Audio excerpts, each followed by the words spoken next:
What's going on, guys? Welcome back to another episode of From the Sidelines podcast, episode 186. Got our special guest here today, but before I get into that, let me welcome my excellent co-host, Hatch. What's going on? Dude, I feel horrible. I'm actually so sick. I was so sick to where I actually forgot to upload the podcast for not only 1 but 2 days. So, bro, I'm in the trenches right now. But it feels good to be here. Getting better, getting better. And our other producer, The other Brando? guy. Other Whoa, guy. the I didn't forget you this time. producer. I didn't forget you Damn. this Damn, look at that. I'm working my way up. Dude, I'm good. Hatchet sucked not having you this weekend. Felt horrible. It was a good weekend. It was a better. We'll get into it a little bit, but we weren't expecting what to play. Impact this weekend. So didn't I even was know they not were out either. there. Yeah, I was not Yeah, expecting that either. I look at it. I opened up my Instagram after fucking crashing, and I'm just like, Impact Aftermath practice? What the fuck? Is this old footage? But Nobody knew about it. nobody. No one. So missed out on that. You sicko. You sound better though. I feel a little So- bit better, but dude, definitely not all the way fully shit better. Is it a normal cold? What do you have? Dude, I don't know. Fucking zombie AIDS or something, I mean, So it just not make me feel good, right? Dude, basically being shish kebabbed from fucking throw up and poop, So it's pretty rough. Gross. wow. But, Some people pay extra for that. Yeah, they do. But Caden, bring in our special handsome guest, bro. All right, everyone can welcome back DQ Films. How's it going, man? Hey guys, thank you for having me back again. Good to be here. Good to see all you guys. Thank you. Thank you. Oh, Yeah. okay. Sorry, late yeah. reaction. I always forget. Like the soundboard. I like the Look at that soundboard. production. Danny Quinn. We were just talking about it. The last time you were on, it was episode, what did I say, 97. I mean, that was back in season 1, essentially. Yeah, dude. Right? Ryan was still on. It was the episode I was revived from me dying. Thanks, Danny Lincoln. But yeah, it's good to bring you back on season 2. This is good. Let's go. We're now the boys with the Z. Yeah, we're now the boys with the Z, But dude, DQ, let me just say, bro, it is fucking great to see your face, dude. You are one of those guys that every single time at an event we have to camaraderie in some kind of way. And dude, every single time I see you filming, I'm like, DQ, that's my guy. I always gotta be yelling because Every time I'm on the field, I hear you, and I'm like, oh, there he is. Yep. Otherwise, I'll go to the divisional. I don't go to the divisionals usually at all. I just go to look for you, basically. I I appreciate see that bro. Muzzy from 200 yards away. I'm like, that's my guy. I mean, bro, dude, coming from a guy who arguably even has a better stash than I do, like, bro, I gotta work on her. That's an honor to hear that from you. But, dude, how are you, bro? Long time no talk. Yeah, good. Definitely things have changed probably since I've seen you last, but I'm doing good. All things considered, I'm a little sleep deprived from editing a lot lately. We're definitely grinding very hard over here. I'm up in Detroit at the PRODNA Infamous headquarters every day. So we got a lot going on over there, and I spent the winter behind my keyboard clicking away, trying to make some content and film a lot of products. And but yeah, looking forward to getting back down to Florida, my home state, and even if it is Tampa, that's okay. Yeah, every time a new season starts, it's good.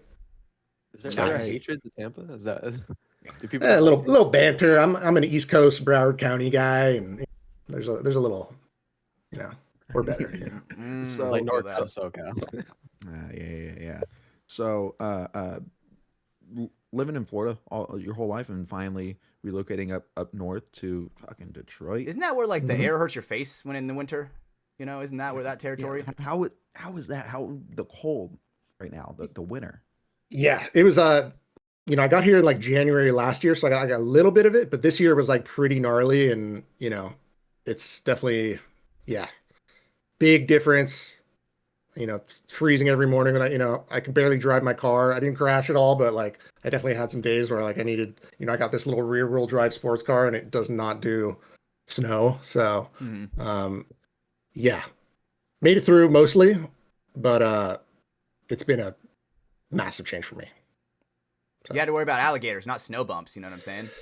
I'm cool with the alligators, man. They don't bother you, but yeah, dude, long dark nights and stuff, and but it's cool to have seasons. I don't know. In Florida, I never had seasons like my whole life, so there's still kind of like a novelty to it that I'm enjoying. So yeah, You get the hot summer, then like in like the winter, you get the chestnuts roasting on an open. You know, you get that. Bro, just blankets, no chestnuts. That that sounds insane, right? But something you're kind of talking about right there is you going into the PRODNA office, dude. Some people regard that as the dream job, you know. At least for a guy like me, where I eventually want to try to get into the industry of paintball, dude. Tell us about it, bro. Yeah, so I guess my first like real gig in paintball was like DerDer, and that was back in starting 2006. But that wasn't necessarily like that was a real small company, and we just made videos. Bangers. Yeah, well, they were bangers for sure. But you know, when I kind of came back to paintball, I was kind of like paintball homeless. So the first thing like Ronnie Dizon kind of like took me in and was like, all right, help me out with my Dizon docs. So that was something I could do. And then he kind of like set me up with, okay, HK could probably use some videos. So I did a little bit here and there for those guys, but it wasn't anything like solid. And like freelancing like that is like kind of sketchy. You know, it's like you got to do a lot of other stuff to like make it. So when I got the opportunity to, come have like a normal, some security and a job in the industry, I was like, I'm in, so fucking, yeah, I'll move. Sure. Let's go. So how is it like what does day to day look like in the office as in the paintball industry for you? What does that look like?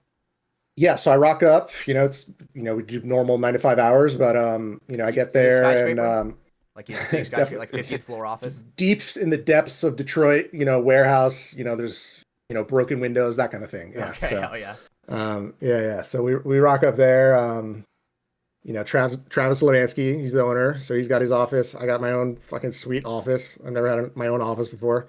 And then, last year when I got there, it was basically just me, Trav, and, some, we had some help in the warehouse, filling orders and stuff.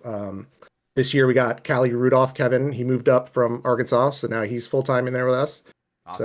So, I get to fucking chill with, dudes that I've been watching play paintball forever. And, even Zach Patient's been commuting from Chicago and coming in, and we're shooting all kinds of stuff. And so it's like slowly building. It's still like kind of small, but it's something. It's growing. It's sick. I love it for sure. And something that is so amazing about it is like kind of what you said, where it's like it was you and Trav in there at the start, and now it's becoming like PRODNA is Infamous become such a successful program in business where you guys can actually employ more people to come into the office and have a sustainable life. Dude, that is literally the dream that a lot of us should like want for the industry. Yeah, to be clear, I wasn't, I'm still the newest guy. Like, obviously this is like Travis and Callie and Zach's thing, and they just brought me in. But, when Travis got the new warehouse, they were all kind of spread out. So now we're really like, coming together in a big way. And it's fucking awesome to see it happen. Yeah. So you're finding like the perfect interweaving of fingers where it's like just if the boot fits kind of thing.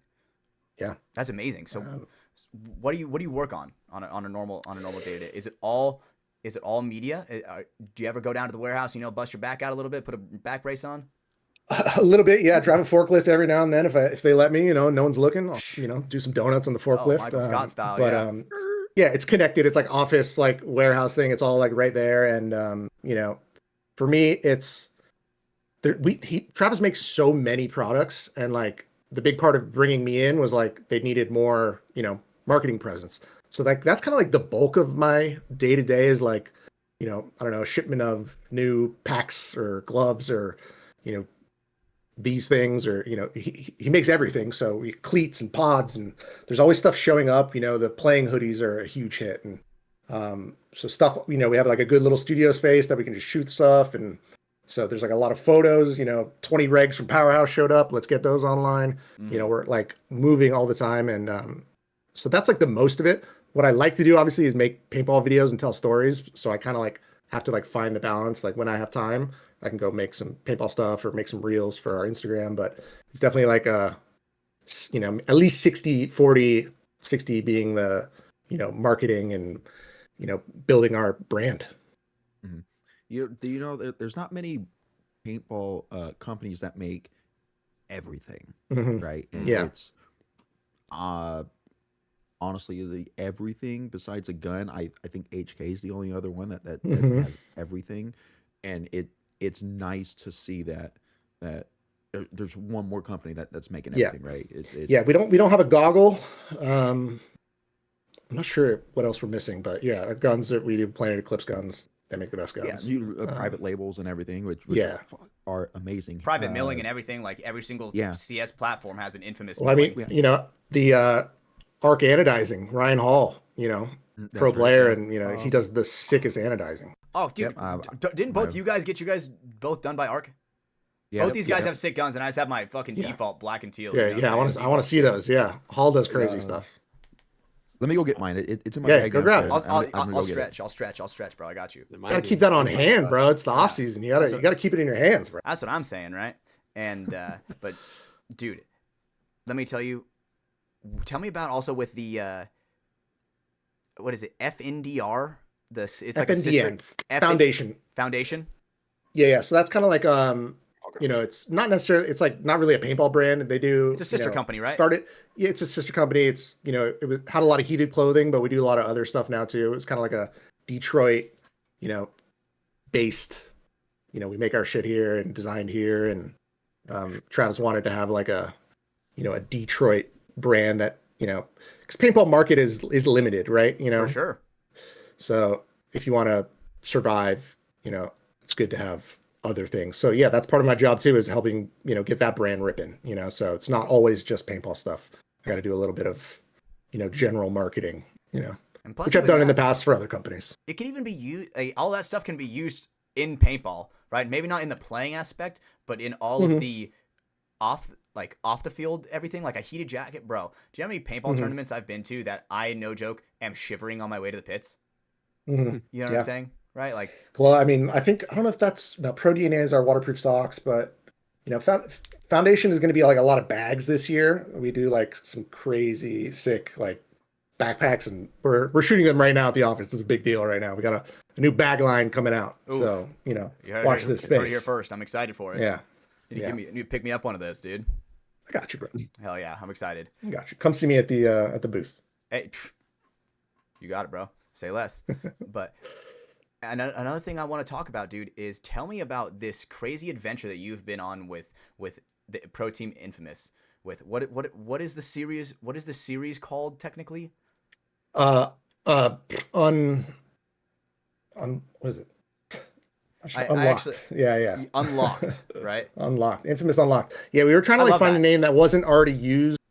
Like there's McLaren has like Unboxed. So we're like, oh, we can't do that. You can't call it the Infamous series. So that sounded a little bit too close to something else. You know what I'm saying? Yeah, I think me and Callie were like sitting around like, we got to come up with a name for this series, and I think we settled on that in like 20 minutes, and that's what it is. So Infamous Unlocked, man. Yeah. So the idea behind that was I just wanted to. I've done like a few different styles of filmmaking in paintball over the years. Like when I started at DerDer, it was like we would make like one film covering the whole year, or follow one team, or that kind of thing. And then I've done like event videos that are like more music based and like just crazy action and effects. But I was hoarding so much footage basically unintentionally. So I was like, how can I just like get it out? And so the Unlock series is basically like more raw. There is a lot of editing, but it doesn't really seem like it. I'm just like kind of linear, like here's what I shot. I trim it down and add some stuff here and there, but it's mostly just like as unfiltered as possible. And I've been making like, these are like hour-long videos, and I have almost a dozen of them up by now. I don't know how many we've made this year, a lot, but and I had to like skip over like whole events just because I've been trying to catch up on them. But it's been fun to make, and I think people like it, so I'm gonna keep doing it. Yeah, and the long form right? Mhm. It's awesome. It's fun. That's what I prefer. And also like the higher up in division I've I've come, the more raw video I want. So Mhm. listening to the communication, just all the little things on the field that I could pick up and everything. Yeah, So yeah, I think that's cool. Yeah, you can hear the way they talk to each other in the pits and all these little mhm. details that if you really listen to, you can pick up on. And yeah, I think that's awesome. And yeah, and just my taste as I get older, like, I don't need, I'll sit down and watch an hour of something that I don't even like. I'm not interested in sailing, but maybe I'll watch like some dude sail his boat for an hour and Oh talk hell about yeah, it. Outdoor Boys, bro. Definitely. That's the Yeah, Outdoor Boys is sick. that's the Love type of Outdoor shit, Boys. dude. You know, Yeah, and yeah.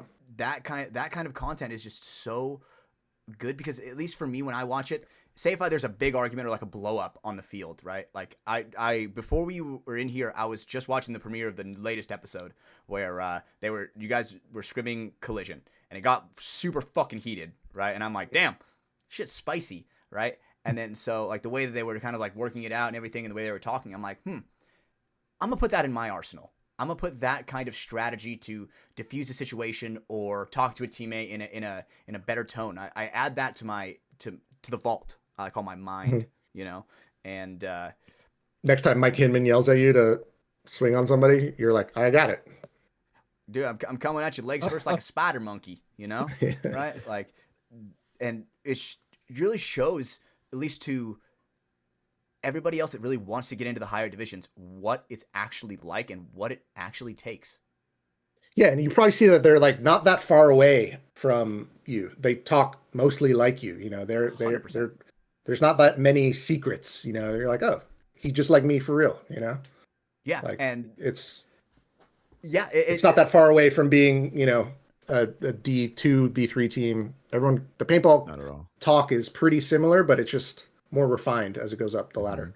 and it's experience, right? Yeah, A lot of it is experience. A lot of these guys have been pro for so long, you know. When yeah, it's like when you play chess, you know, you see a castle, you know exactly how to fucking go about it. You know exactly how to counter every single strategy on a chessboard, right? Because that you've been in that yeah. situation you've played 1,000 games of chess. I hope you'd be good at it by then, Mm. you know. Magnus Carlsen. Right, and Yeah, that he's kind of sick. content where they can kind of break down a point and just kind of communicate with each other. It is so good as a consumer of content because you can just apply that to not only paintball but actual life. You know, you can see how Mm. these other dudes, right? Because COVID that really fucked up a lot of people's minds to where it's like a lot of people are kind of like anti-unity right now. So, but Mm. it's like when you see people, I mean, I assume nobody is making buku big fucko bucks, you know, to where everybody on Infamous wants to be there and all has the common goal. Yeah, we don't pay players on Infamous, so everything's like taken care of. But there's these dudes aren't getting paychecks to be here. They're here because They they want to want to be be. on a good team and win. So, they had a not great year. Is pretty average, to be honest. I don't know what their overall record was, but a lot of 2-2s and out, and too many missed Sundays. But pros tough, dude. Yeah, it You is. know, but like the best teams do that communication, like you're talking about, really well. Like if I got to spend a lot of time with Heat and Damage, and the way that they communicate with each other and like get across what happened out there without shouting too much, or the good guys come in and they're just like, yeah, the guy got to the 40, and they're like, oh, okay. Everyone has to kind of like know everybody else's job, and like when something happens, it's not like a mystery what went wrong. Everyone kind of knows everyone else's job. So that's what the best teams do well, is saying everything they need to say in not many words.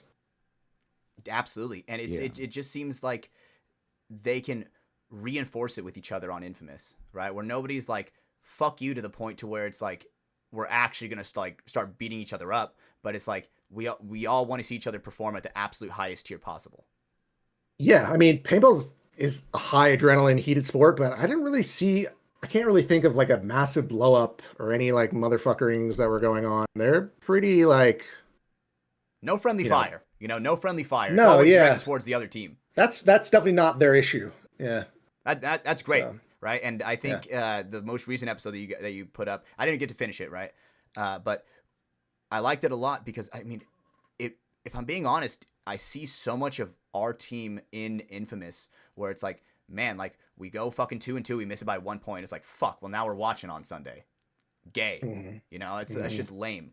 And so, and when I think it was Nate and Zach, they were kind of sitting on the snake beam when they're talking. He's like, dude, I do not get it. I am dumbfounded by the fact that 1 point, we're fucking dial. We get the communication rolling. Like we are on point. Like we're going to win that point. Like in the first, like I can tell in the first 30 seconds, we're going to win that point. And the next point, we don't trust each other. Our minds are boggled, and we just can't. We just get picked off one by one. I feel like every paintball player can relate to that feeling. Absolutely, 100%. Yeah, and you showcased it so well. Not a lot of. How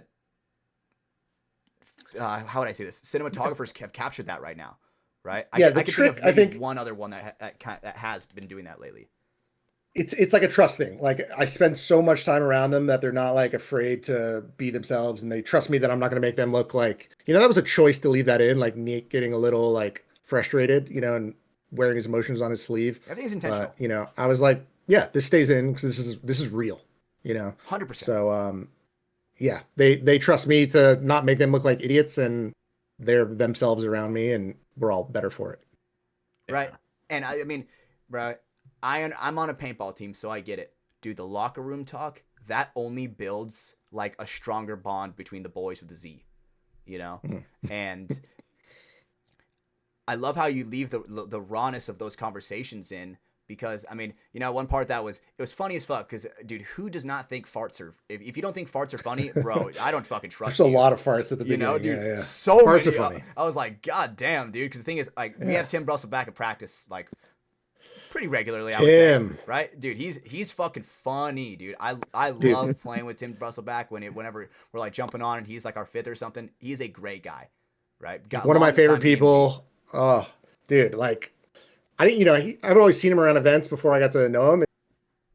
He's an interesting looking dude, you know, and I never had like chatted with him, but then when I got on Infamous, I'm like, dude, we like all the same stuff. This dude is fucking hilarious. Yeah, like, he's always cracking jokes.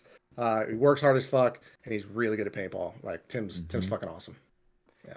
You know, I heard there's this story that I'll tell you off air that Brando, you'll know exactly what I'm talking about. There was this one time where Impact lost, and it was pretty like rough loss. And this is when I think DMG was semi-pro, and Tim Brusselback did something, bro, that was so fucking insane. Him off. Dude, it's in a pod. That's my favorite. Bro, insane. Just guessing. I don't know. You'll tell me later. I'll tell you later. Yeah, but dude, bro, I know. so I don't think I funny, know the dude. story. So funny.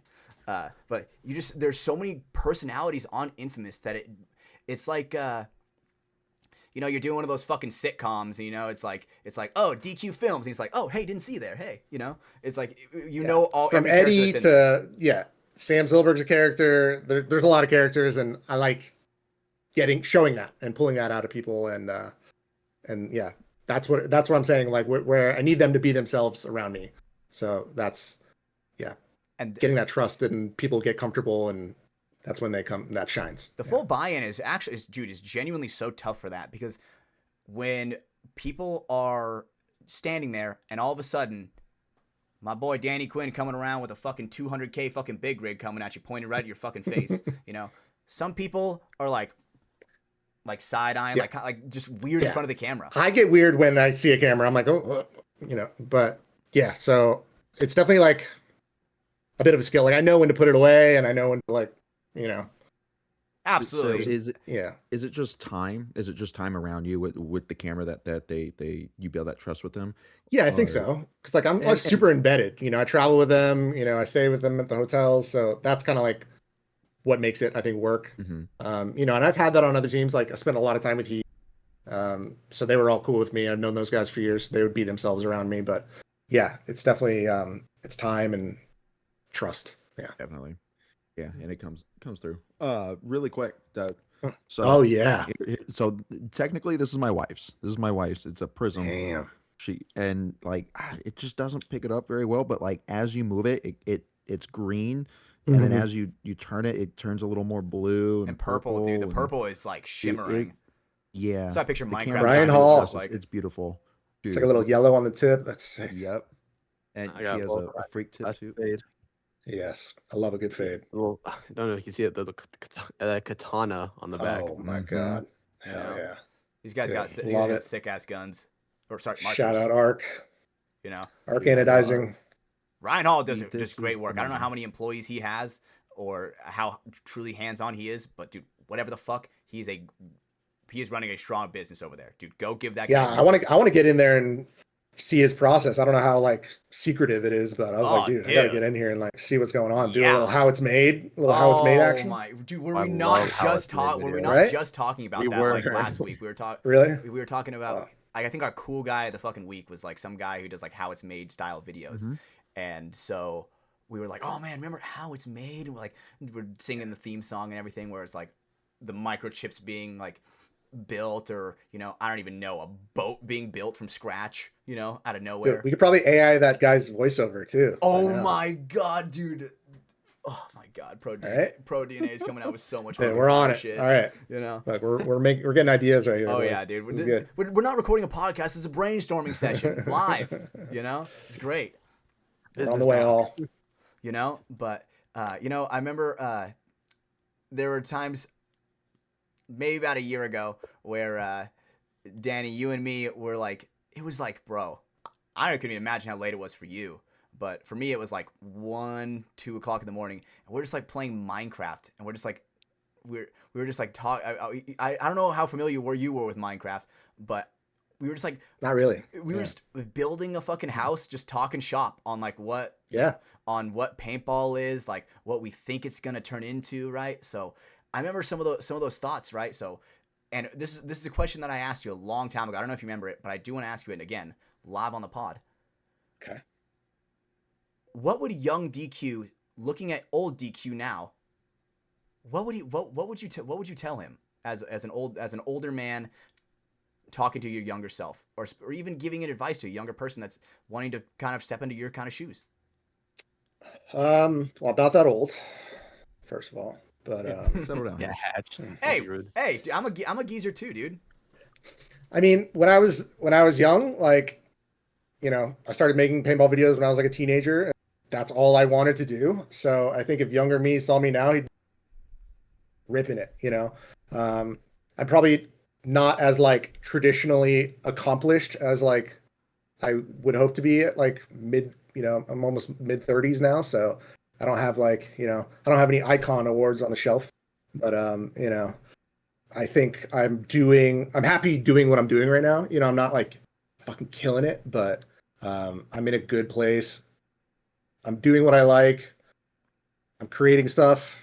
Getting paid to like be in paintball. Like, it's fucking awesome. Yeah. So I'm enjoying it. Yeah, I mean, my 20s were like weird. I did a lot of like bigger production stuff and like definitely had chances to go other places and make a lot more money, but things are good right now. I'm in a good spot. So happy. What were those other places that you could? How young were you? Or sorry, how young were you when you went into paintball?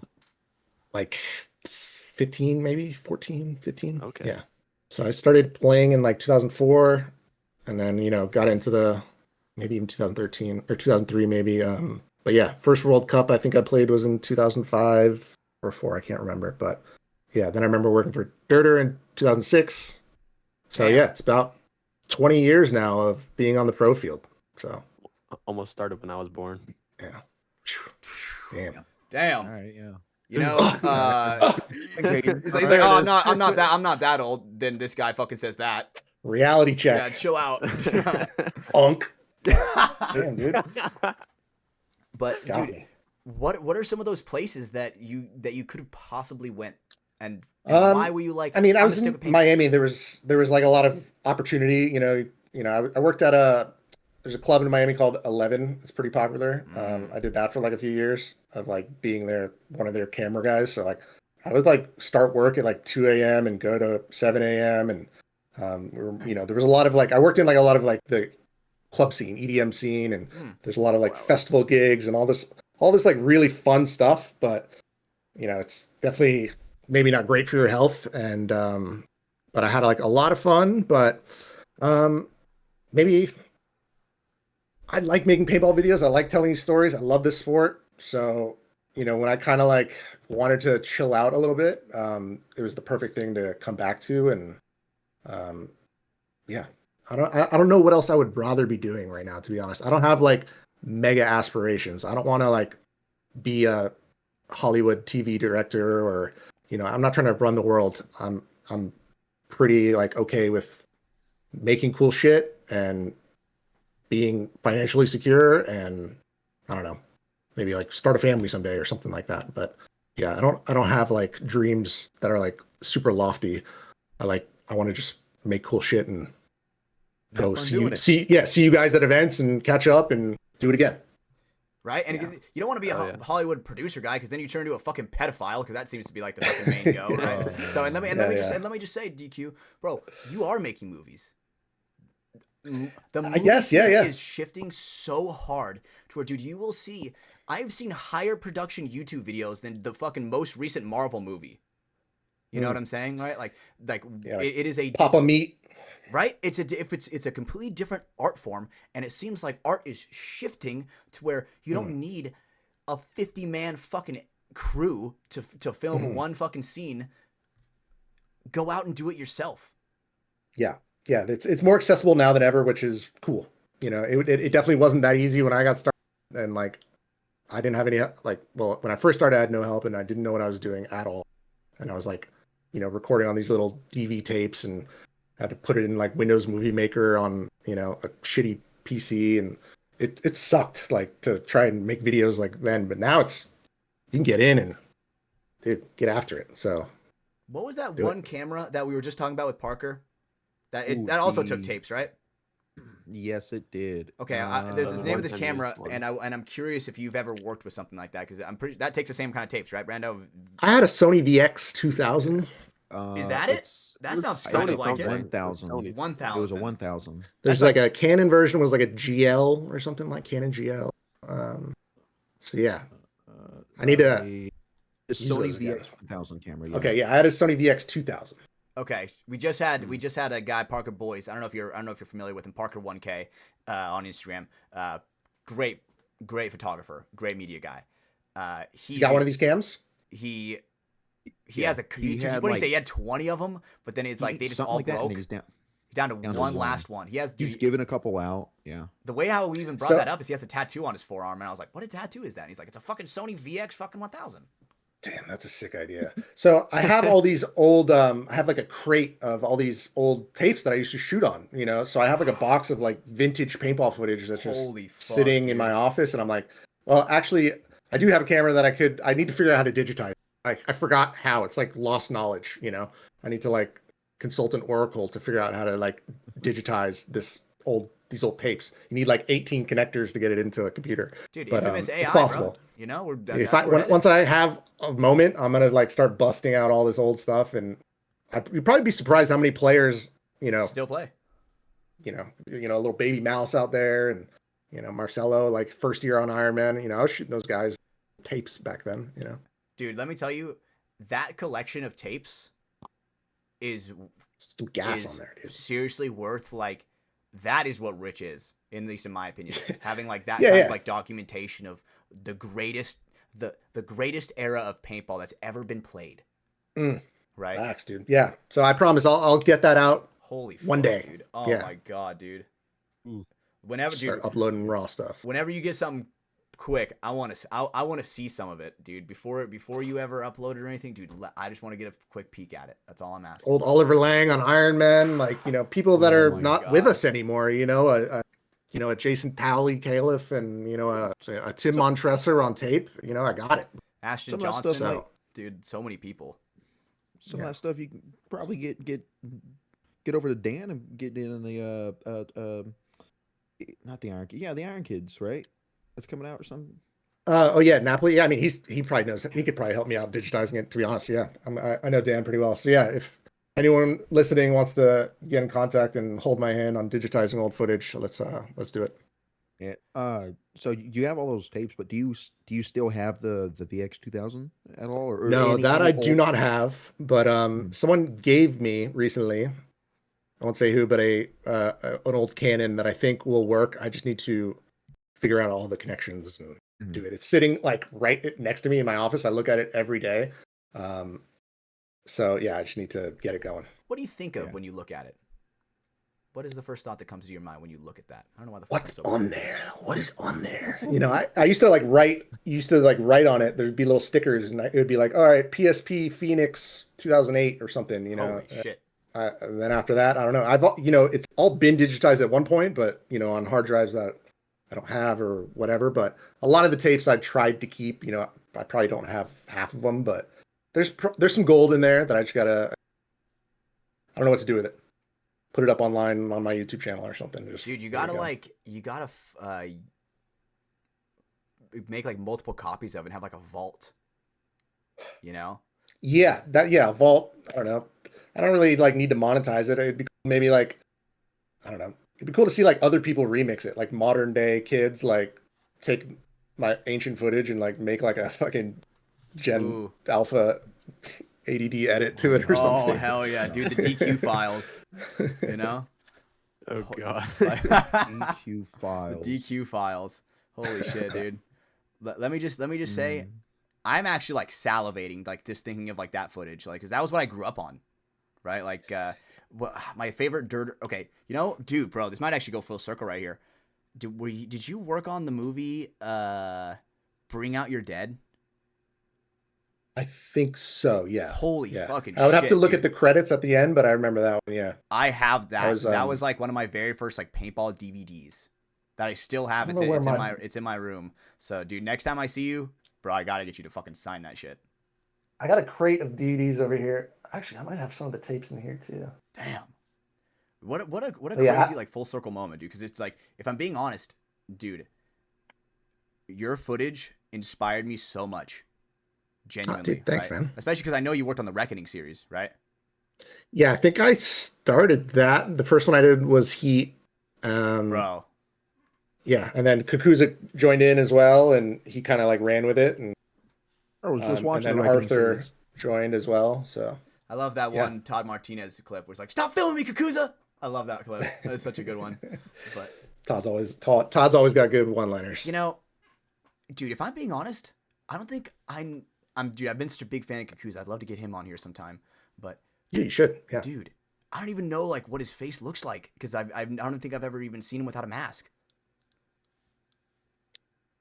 I'm not gonna describe him. I don't think that's, but Probably yeah, handsome and studly. he's he's just a huge dick. Fucking just the man. Yeah, Amen, dude. What yeah. a No, guy. Yeah, But the Kukuza's dude been almost like almost my bit me. buddy from the old DerDer days, and we made a lot of cool shit together and had some good times. And I love getting to see him at all the events. And he just came out with that film a few with days ago. damage. I've only made it an hour through of that so far, but I think some of my footage is in there as well.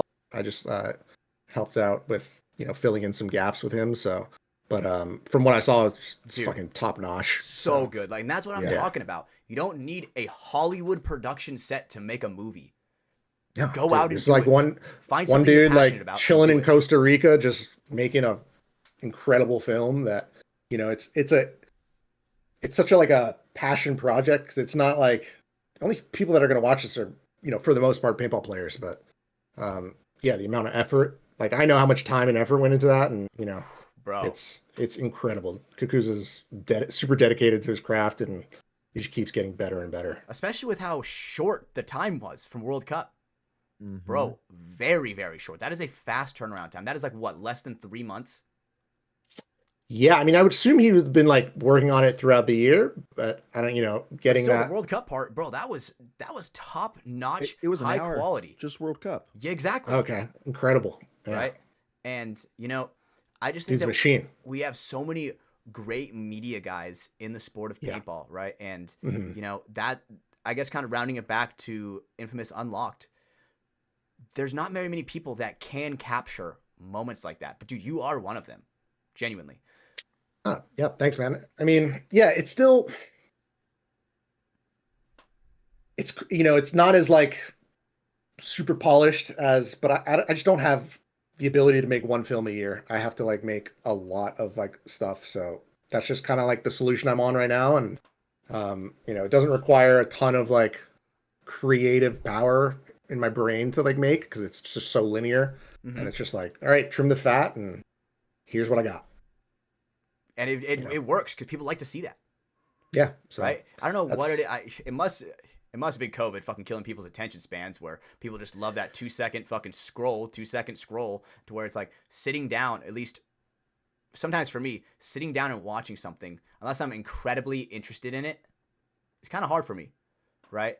But it just seems like that, dude, it is so high quality because one thing I like that you do is sure you have the rawness and then one match and then it'll like randomly cut and then boom, it's like a slow motion highlight of like these dope dives. Like you see the true art behind the pro player, you know? Yeah. So the thing there is that like the way my camera's set up is like when I shoot those high frame rate like clips, I'm not recording audio. So then I have these like spots where I'm like, well, I got this 6 slow-mo clip. So I need to, what do I do? I'm going to put some music in there. What music? Well, I'm going to make my own music. So I've been trying to like use my own music as much as possible. So the music sucks. That's why, because for the most part, it's stuff that I've been making because a lot of royalty-free music is trash.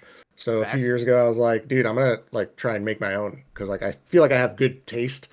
It just took a while to like learn how to do it. I'm not a musician. I can't play an instrument, but I can figure out some software and watch some YouTube tutorials and try to make something that's like good enough for a background paintball tune, and then no one can flag it because it's mine. I like taking a project from start to finish. I filmed it, edited it, do the music, do titles, whatever, all that stuff. Here's my thing. Boom. That's making a movie. You're basically making like an episode of like Stranger Things, but just with Infamous.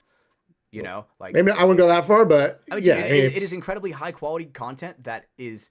I mean, I think you can show that to anybody and they can digest it, right? You don't even have to really understand the game of paintball, but shooty ball, leaves barrel, see it hit that guy, Yeah. ABC, simple as can be, right? And that's especially like what we had Verbal on recently. That's kind of what he was talking about is making it just so simple to where, a player, you can see player A's ball, leave player A's gun and shooting player B.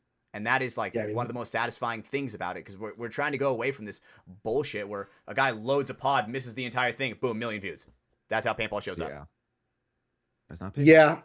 Yeah. I mean, that's something Verbal does really well is getting those like perfect shots like that. For me, my shooting style has to be kind of like I'm trying to capture a little bit of everything. So I'm not like I can't just like sit and wait for a perfect shot because I need to like tell the story from start to finish. Yeah. So at least when I'm filming Infamous, like I'm more wider and like, make sure I don't miss anything too crucial. If I go out and like film you on the, your field, I can like get a little more creative with the angles and I can like miss something and like try to wait for the perfect shot. So there's like different styles of shooting for different occasions. And that's kind of like, that is a serious talent. Holy shit. Being able to just be so versatile with your camera. Yeah. I mean, I get just reps, dude, That's at least the good thing about paintball is, if you didn't get a good shot at that point, well, another one's starting right now. So valid, do it actually. over and over. Brando, were you gonna ask something? What was I gonna ask? Yep, I was. From the start of you picking up the camera, was your intention on telling the story at all, or no, because I didn't. Did that like evolve? Yeah. And how did that evolve into wanting to tell the story? I wanted to make it was more music based. Like I wanted to have sick fucking clips to like some sick music. I wanted to make DerDer films. I wanted to make a monkey with a gun. Those were like the guys that I looked at. A Jawbreaker too, Dan. I watched. I still have the DVDs. Those were like my Bibles, and I would like just watch them over and over and over. I want to fucking do this. So I just started and I was fucking awful for a long time.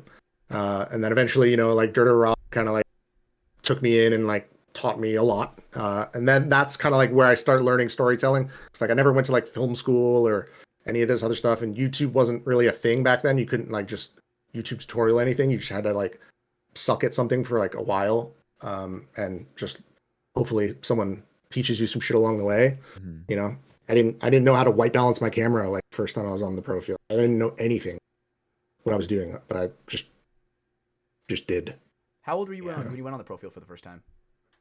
I think I can't remember, but I must have been like 16, 15, something Holy like that. shit, man. Yeah. That is absolutely insane to be like I mean, dude, when I was 15, 16, I was focused on playing. Actually, I was a fucking noob. I was focused on sucking, if I'm being honest. Well, I was playing too. I was playing, I did play paintball for a while. And then eventually I got to like semi-pro, I think around like 2009. I was still playing and like, played my games and then go film the pro field. And then I played D3, D2, D1, semi-pro. Wow. Didn't win a whole lot of tournaments, but I did play. And eventually I had to like kind of like choose one of the, and I chose filming because I thought, this is a way I can actually stick around in the game for a long time. And here I am. So. Wow. That genuinely is super inspiring, especially because you're like knocking on my fucking door personally. It almost feels like, right, where obviously I'm trying to we're creating content on the podcast, bro. I'm so bad, bro. I still cannot get these fucking noise off these fucking clips that I've been trying, bro. I've I've like talked to a couple people and had we filmed a skit and I fucked it up apparently. I don't know how to fix it and I'm trying to figure it out. It wasn't you. It was a we thing. We didn't notice it either. It was the thing is overload noise. The thing is I need to take it like the fucking father of hiccup on How to Train Your Dragon, bro. Stoic. I need to take it stoically and be like I'd take complete responsibility for it because fuck, man. God damn, I'm like trying to like review it and I'm just hearing this noise in my ears and I'm like I just get so fucking angry listening to it, to be honest. Not even gonna lie while I'm editing it. Gold. It was so good, bro. It was so fucking good, bro. There's not a way to fix it. I mean, I haven't heard what you're talking about. Basically, tried to film a skit of like a paintball poetry slam. Oh, sick, bro. Dude, it is fucking funny, dude. Right on. Running, diving. Like, dude, Brando actually had like an actual poem. I had like some fuck around ones, like. You like some simple shit like you go up to a mic and say like a haiku or something, Mm-hmm. But Brando, dude, his was so in depth. It was so good, and I am just so mad that I cannot get the footage to work. Honestly, Danny, I'm gonna have to have you look at it and be like, dude, what the fuck do I do with this bullshit? Right? Yeah, send it over to me. I want to see what's going on. Right, I got you. Maybe I can. But like, what is this? Caden, be ready. This question's coming to you next. Unbiasedly, besides your own. Who is your favorite paintball creator and what what film, video? What is your personal favorite that you've consumed? Non-biased, like oh yeah, that I love whatever the fuck Ryan's series is because Ryan did it.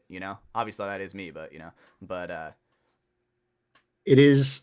There's a DerDer film. It's the 2005 season. It's when the NXL and PSP were still like neck and neck. There was like they were like two separate things. Like the NXL was still, what I'm saying? Like, so the open finals was like Dynasty and Excessive. And then on the NXL was like Russians versus Trauma.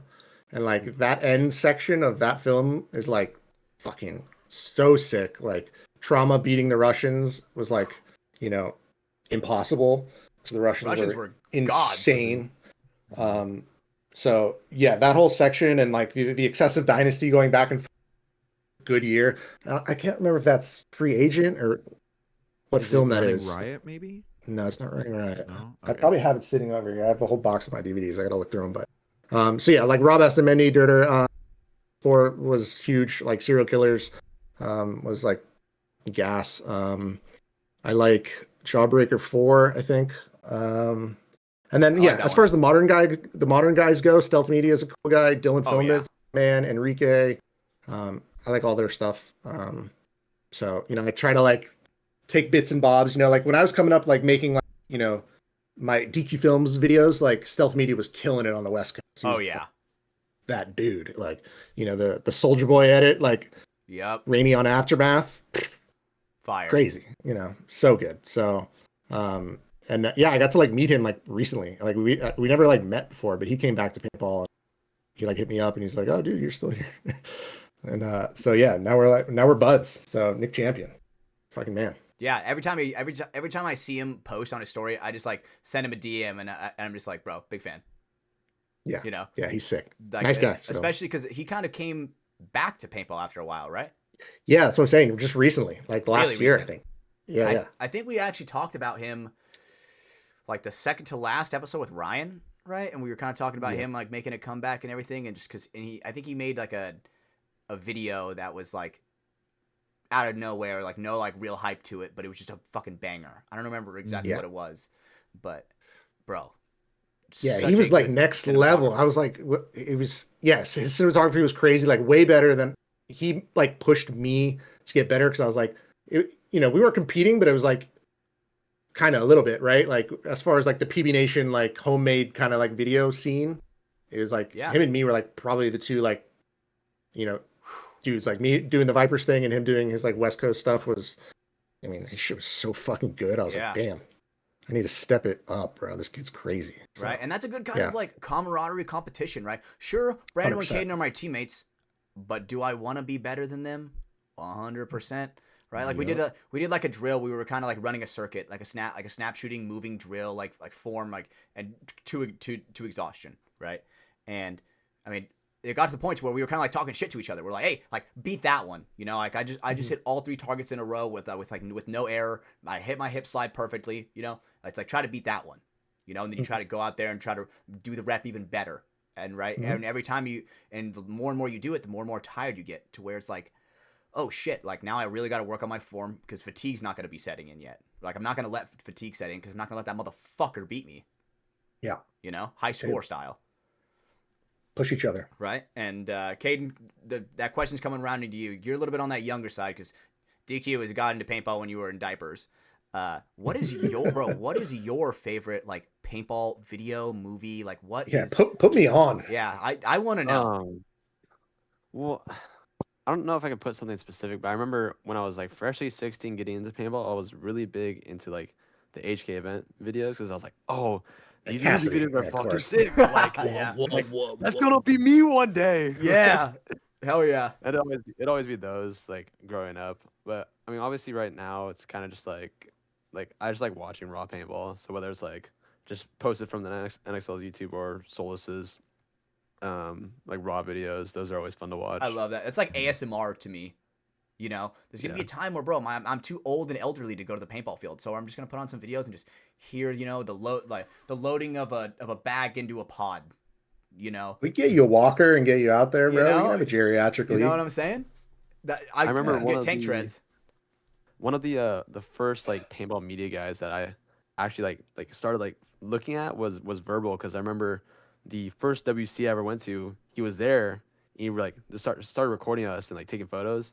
And I know one of my favorite photos is where I'm like lifting up my Montclair jersey and it's the DMG shirt under it. Oh yeah. He took that at me and I was like, all right, like respect.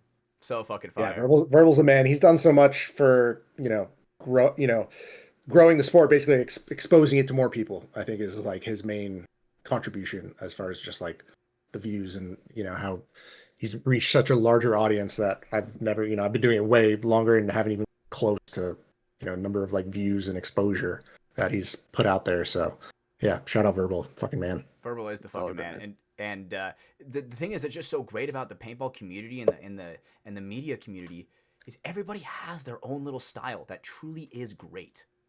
Yes.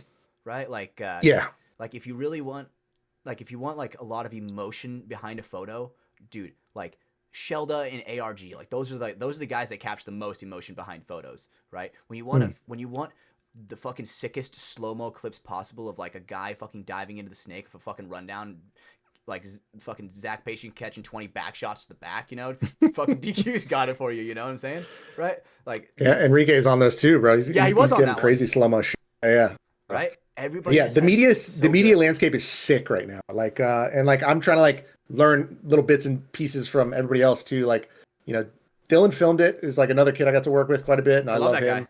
And like we did like a little bit of former guest Formisi's work together, and his shooting style was like the opposite of mine. Like I kind of like more like back and I try to catch more candid stuff, and I'm more fly on the wall. His is like shit. He gets right up in your face and he's like, "Yo, what happened there?"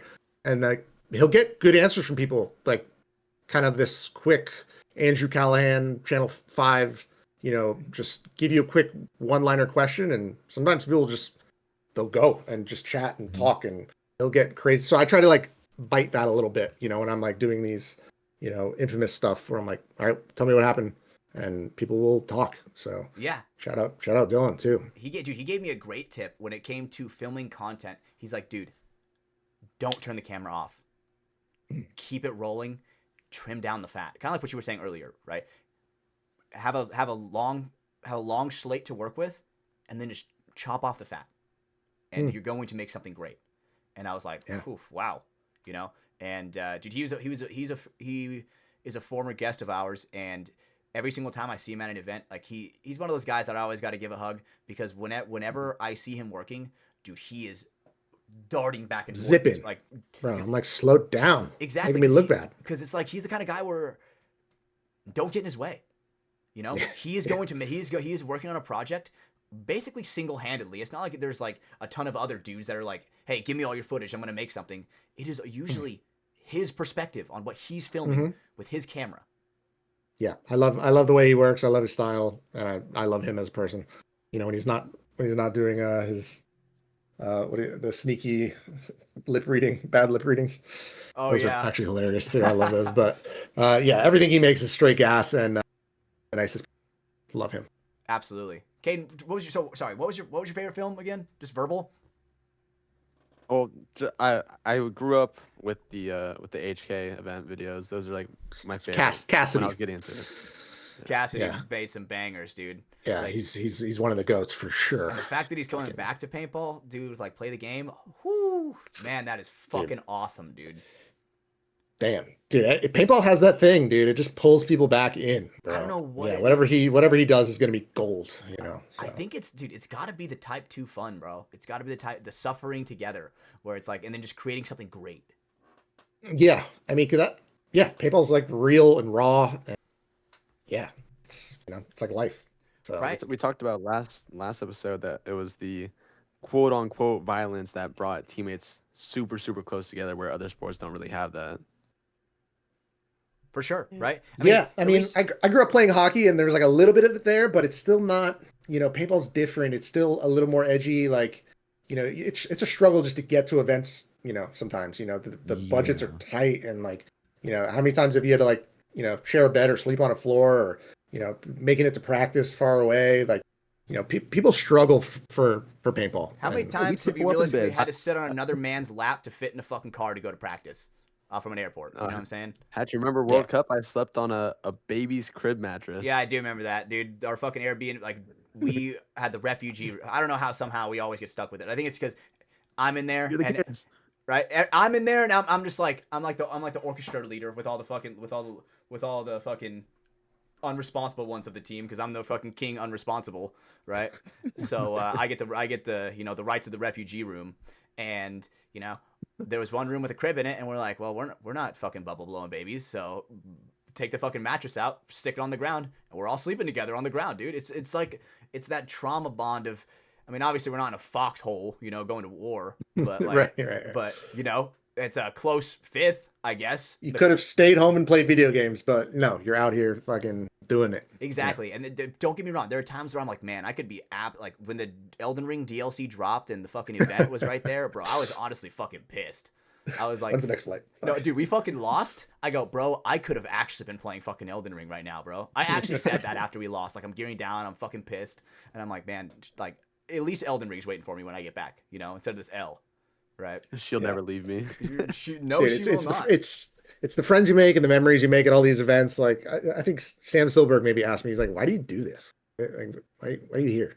Basically, as like those are the type of questions. Philosophical. Why do you? Yeah, exactly. He'll just hit you with one of those out of nowhere. I'm like, well, fuck. I guess.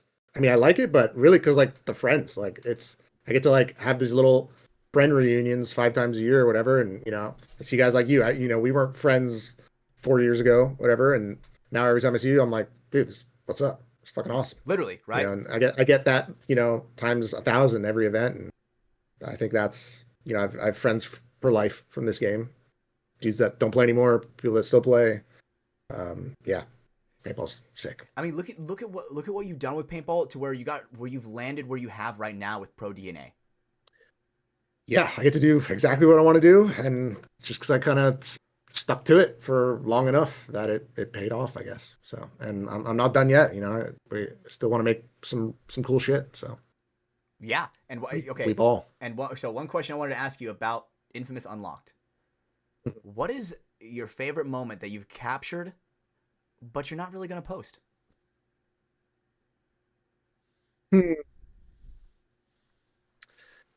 I mean, Infamous is like generally pretty clean, apart from like some naughty words there. We we'll do an 8-hour day practice, and the boys like to go to a dart bar and split G's, have a Guinness or 10. Usually if shenanigans are going down, I'm probably involved and I'm probably leading the charge. I know when to put the camera down and get down to business, Yeah. like when it's time to go, like I'm right. If there's an ounce of fun to be squeezed out of it, I'm getting a whole glass. You know what I'm saying? That's supposed to be Like, why we let's get along so well, DQ, because I'm kind of the same exact shit. So it's really me that I have to, make sure I'm not recording myself. It's if the boys are on a heater at the craps table, the shirts might come off. Callie and Ryan Hall might be running naked through the casino floor, and maybe those happened, maybe it didn't, maybe it did. It did. Yeah, so that kind of stuff. There's typical shenanigans, but nothing like too crazy. Yeah, we're good boys, well behaved. Hell yeah, you're not doing like fucking ragers where all of a sudden like you're on like a fucking freeway sign in the middle of the freeway or something. Relatively contained. First point, last call. We'll close the bar down, but we'll play the first point. I like that. That's some blue collar type shit right there. You know what I'm saying? That's a Ryan Hall special. Oh hell yeah, Ryan Hall's fucking funny. That's one thing. He's kind of dry. Like you have to like get to know him a little bit, but yeah, he's pretty for sure. He reminds me a ton of my teammate Paul. Very very dry humor, but man, when you really get him going, dude, it is fucking funny, dude. Like the conversations that we'll have are just so good. Mm-hmm. Get stuck in the back of a van with him for a little while. Well, you had a few too many Modelos, and it's a good time. Amen, dude. You know what I'm saying? God damn, dude. And what you guys are just capturing on Infamous is really like a family. Yeah, it is. That word gets used like a lot in paintball, like almost overused. Like for sure, overused. They're together. A few guys come and go here or there. We had Geiger for like 2 events, or we lost Ravelez. Those kind of things happen, but the core has been the core, and it's going to keep being that way. Because we work for the company. The Infamous is a brand as well as a pro team, and it is very together. That's not going to change for a while. For sure, right? Family does get overused. I agree with that. I think generally everyone could agree with that, but you're not. I don't think any team's gonna find any success, any amount of success, without being essentially a family, right? As you said, the core, at least a core. There's a little revolving door of people in and out, whatnot, but they're the stragglers. The third cousins. You spend so much time with these people, team, I don't know, I'll use Damage again as an example. Those guys have been playing together for like 20 years. Yep. All the time. They spend as much time with each other almost as they do with their actual families. So yeah, it is, a lot of weeks and months on the road with these people, and yeah, you get close. Yeah, if you don't become brothers, it's family. It's just it happens. You're not going to find the success that you may want. No, there's never like a random throw together team that dominates. It just doesn't happen. No, literally never. And I mean, that's why I guess I like seeing teams like Fit succeed, because it's like, I mean, those guys they don't. I mean, Chavi, I guarantee has had other offers to go play for other teams, and he said no. I'm going to stick with my fucking boys, and that is what I fucking respect. I respect the hell out of that, because not only are you that's truly showing that you're buying into what you believe in, right? Like, oh, sure, I can go believe in another team, but it's like, those guys aren't my boys with a Z, Like it just doesn't make boys a lot of it just doesn't make a lot of sense to me, Infamous, with a Z at the end, Put that on Garm. You know what I'm saying, dude? Get that on, turn that into a shirt. Yeah, putting it on Garm for sure. Yep. But okay, another question I got for you, DQ. Who's your favorite player to film on Infamous? Ooh. On and off the That's a field. good question. Good question. It could be two different people. Okay. I'll probably the first one that comes to mind is ZP right away. Like we were old boys. So like, you know, I definitely like have a bias towards like my friends. So he's probably like, you know, my day one friend of as far as the Infamous crew goes. And Okay. on the field, he's a fucking monster, you know, Yep. Spaz. He's Taz, he's in your snake before you realize it. And yeah, I love watching him play. His body's been pretty beat up over the years, but he keeps coming back. And yeah, he's a special character. I like him a lot. And then, I mean, there's a lot of other cool dudes for different reasons, you know. I really liked this year. Trevor Reeser was like really cool to have. You know, I'd known him when he was on Vicious like a little bit, but he was like a huge addition and like a big. I guess he's Vicious become a leader. buckets. He's like found his voice Yep. on Infamous, and you know, Sam Silberg is just like crazy to watch because again, just super aggressive. I love that. You know, Nate is one of the newer pros, but he's like, I've seen his game just go up right away. You know, I can just go down the list. You know, Tim's sick to watch. You know, Callie's just a vet. You know, he kind of his voice is crazy the way he controls the field, and his vision is insane. Yeah, I mean, I could go through the list of everyone's sick for a different reason. So, yeah. They got their own styles that you Mm-hmm. you can work your way in. Really quick on you mentioned Trevor Reeser. When he was with Impact and being in their pits, he was pretty. It's the only time I've been around him. He was pretty like even keel, coming off the field and whatnot. Is he typically like that? Still with Infamous coming off on the field and everything. I feel like he's gotten a little more vocal and charged up. I think he's like found himself a little more. You know, I definitely saw him on Impact. I think that's kind of like their culture though too. Is like they're not ever too up here or too down here. But I think I've never seen Trevor have so much fun playing paintball. I think he's like really, you know, he's playing his best right now. So yeah, it's like I feel like he fits being on this team right now. Yeah. Good. So yeah, he's sick. Good. He made these dope books too. Over the off season, he'd like printed. He took photos throughout the year and made like a sick fucking. Oh, that is sick. That's like And a he's little like comic book. yeah. So shout out Trevor Reeser for making a dope fucking project. So yeah, he's the man. That is awesome. Yeah. That's cool. You have so many just characters around you all the time when you can just, you know, capture those moments, you know. Yeah. But let's get I'm down to lucky. let's get down to the root of this real quick. Why the fuck are you not nominated for a fucking Summit Award? That is fucking blasphemy to me, bro. I didn't actually know that until you mentioned that to me. I haven't paid attention. I mean, look, there's probably a few reasons. I think again, like I talked about earlier, how I bounced around. You know, I was over here and then I was over here. You know, this is like my first year on Infamous, and like I don't put my name like on that. You're not gonna see my name on that unlock series. So like, how are they gonna know the films should be? I guess You know, that's it's not like I don't really need my name to be anywhere. And like I said, I've been at this for 20 years. Don't get me wrong. I would love to win an award. That'd be fucking great, you know, but that's not, you know, I didn't get started doing that to win awards, but it would be cool. But there's, like you said, there's so many other good creators too. And, you know, they deserve their time as well. So maybe it'll happen. Maybe it won't. Maybe I got to suck less and make better videos and more of them. You know, let me just say, because I don't know if we're going. I do not think we're going to Tampa, but we may or may not have our own FTS awards, brother. And let me just tell you, spoiler alert, you're nominated, buddy. Let me just Fuck tell you, yeah. spoiler alert. You know. Nigel, did you hear that? Yep, you hear that, Let's Nigel? go. We got, we're on the Stoked. board, baby. You know, so Let's go. I want to do like our own like FTS awards where it's like Yeah, that'd you be fun. Yeah, our, yeah. our own people, you know, that we You should have like on, actually do it.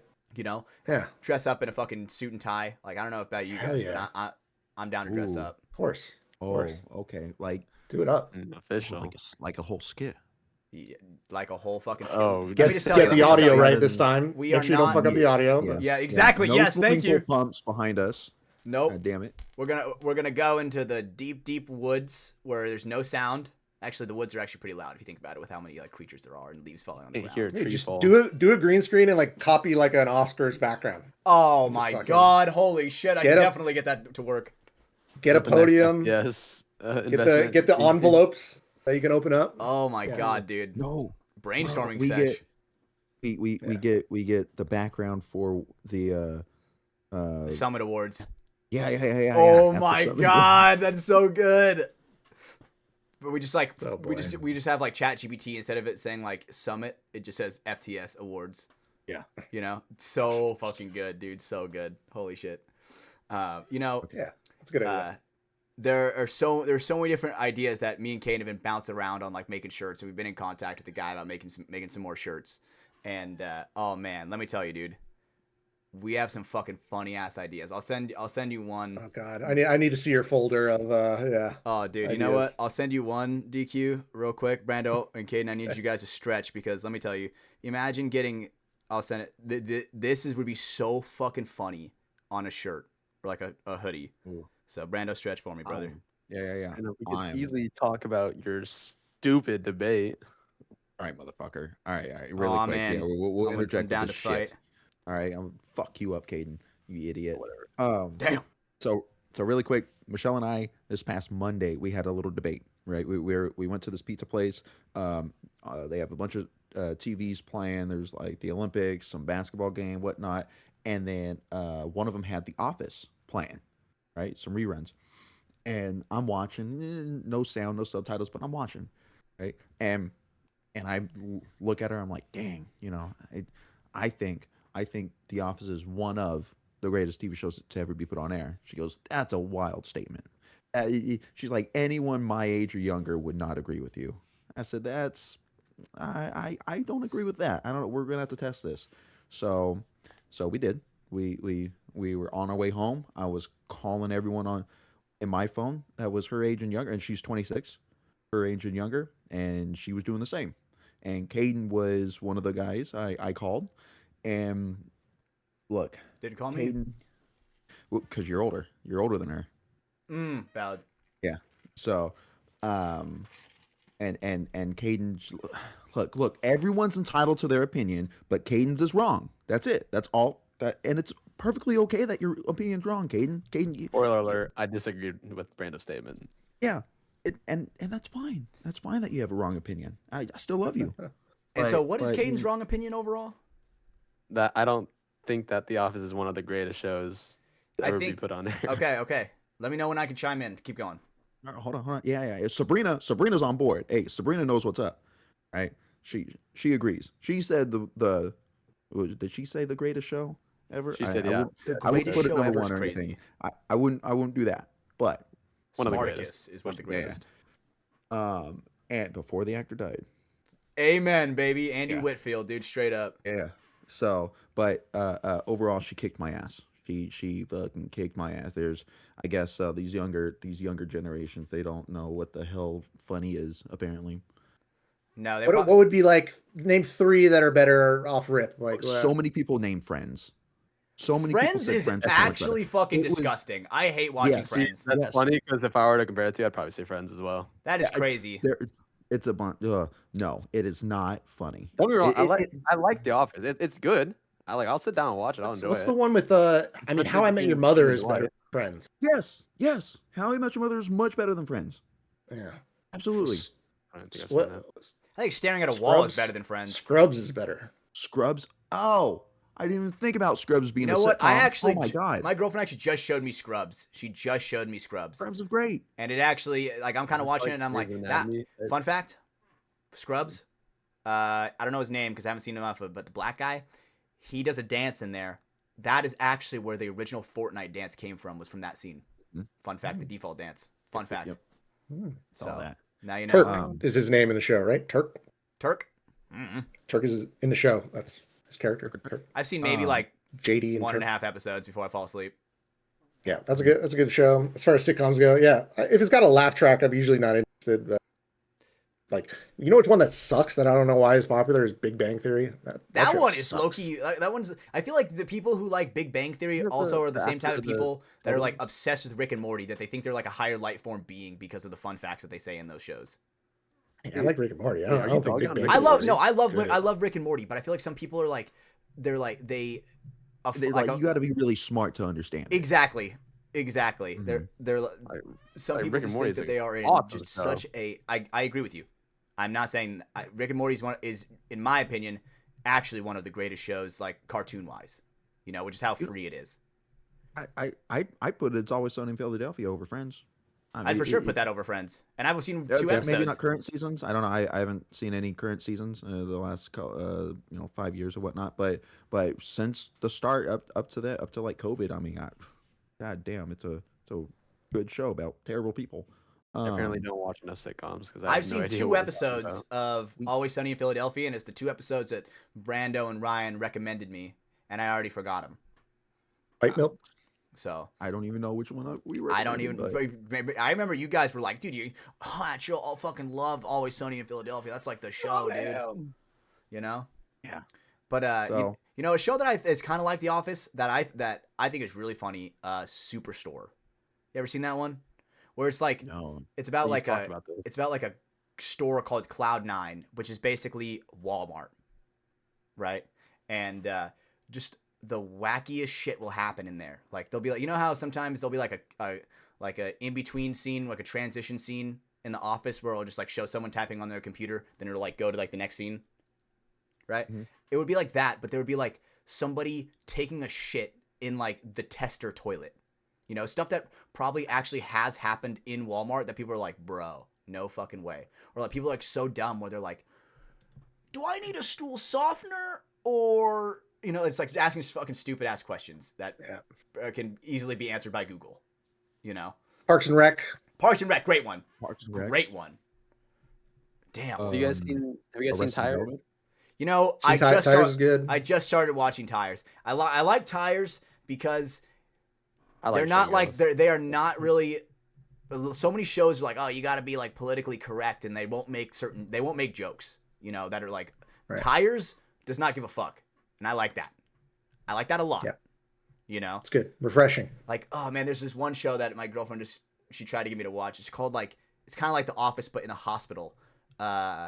St. Denis Medical, right? Okay. And it's kind of like The Office but in a hospital.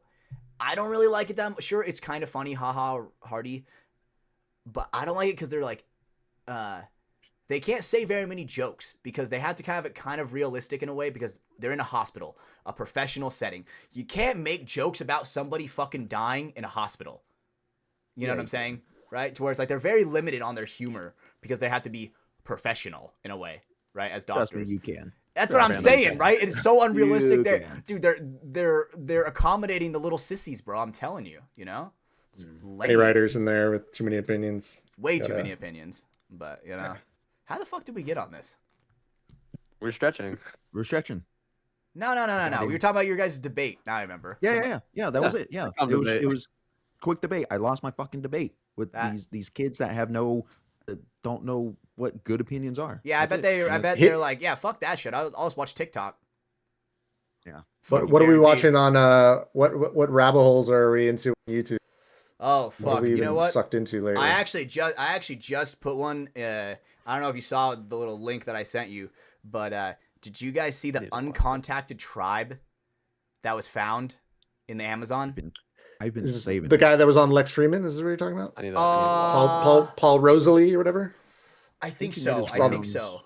with I Lex. saw that shit. That and shit was sick. Yeah. Dude, let me just say Barry. that shit would actually be like terrifying.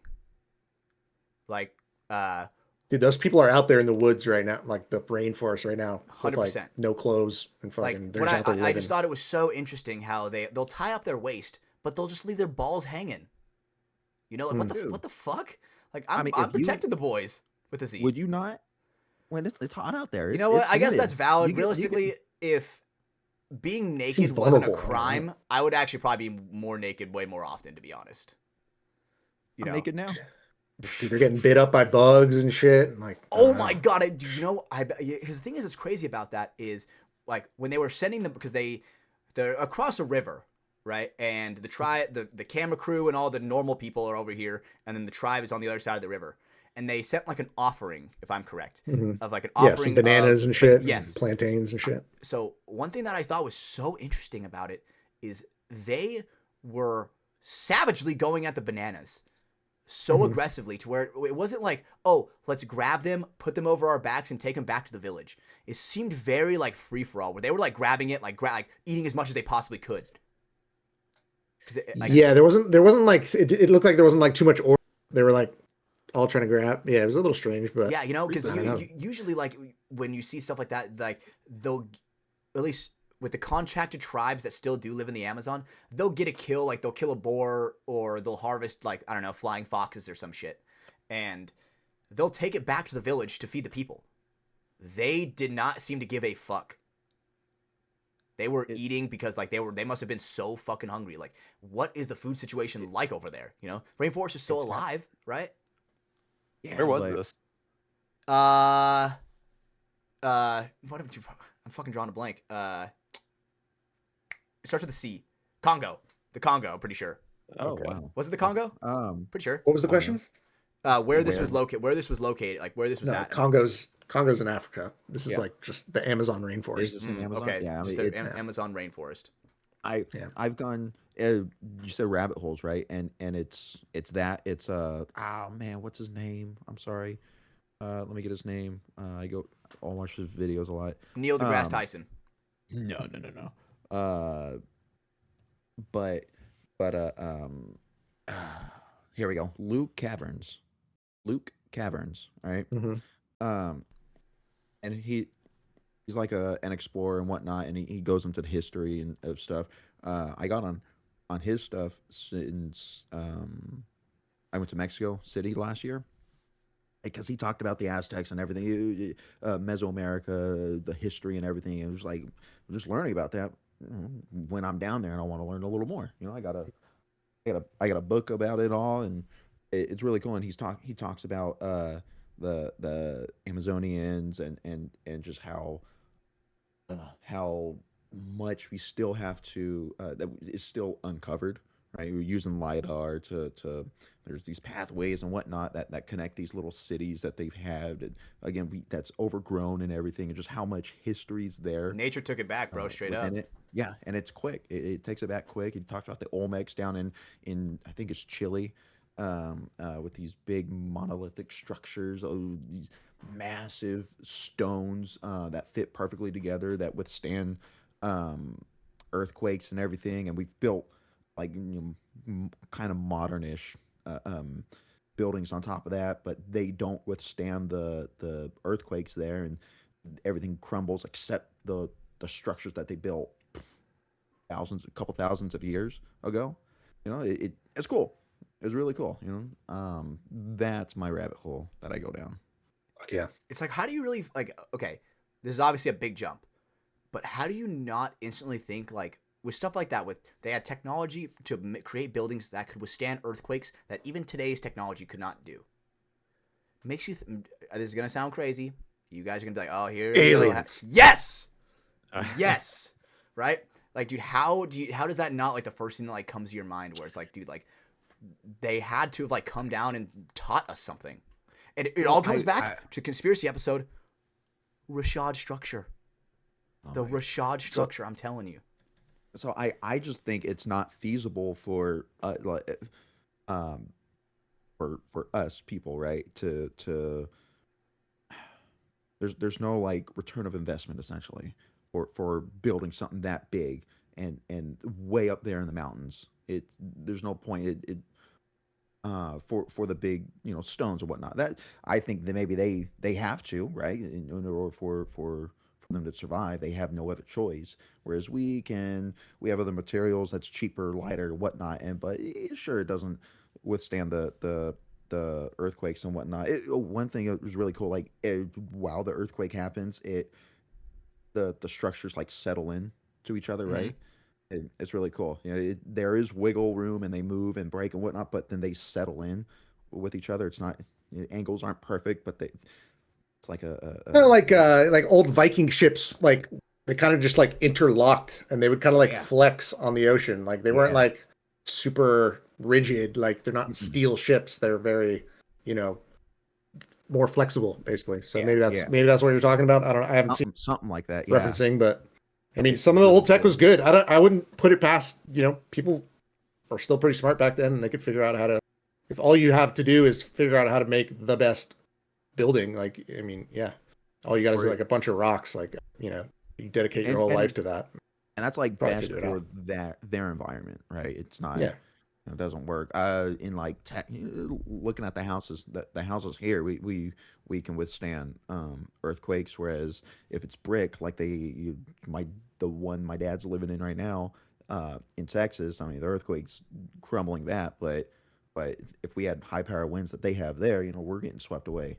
It just, I don't know, maybe for their environment, but I had a thought about, was it the Romans or Oh, the your Roman Greeks? It Empire? was like a nah. It was like not their concrete or asphalt that I'm gonna have to Google it. Are you talking about the stuff they would make the roads with?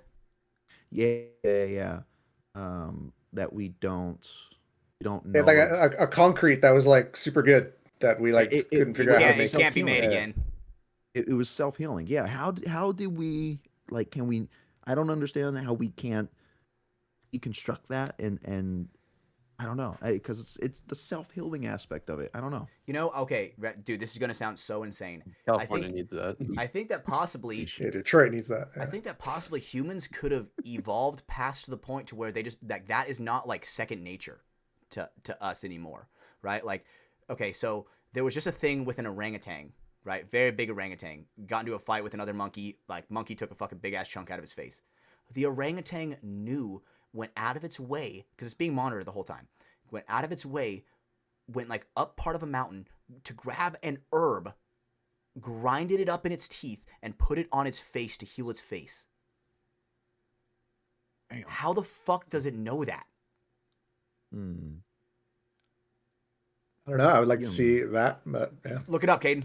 I need you, bro. I need you. Look up orangutan heals its Jamie, face. pull that up. Yep, that's what I'm saying, dude. I got the best boys with the Z in town, dude. Let me tell you, it's great, right? Anything stuff. That's crazy. Like, that is I like, don't know. do you have humans, like, is that something that was in the Library of Alexandria that was burned? They're like, that's the fucking cure for cancer, buddy. Fuck you. And it's gone. You're gone. Wow. I mean, they drive golf carts and shit. Like, Yeah. Wait, what does it says? Blah blah. We observed a male Sumatran orangutan who sustained a facial wound 3 days after he ripped off leaves of a liana. It chewed on them and then put the juice onto his facial wound.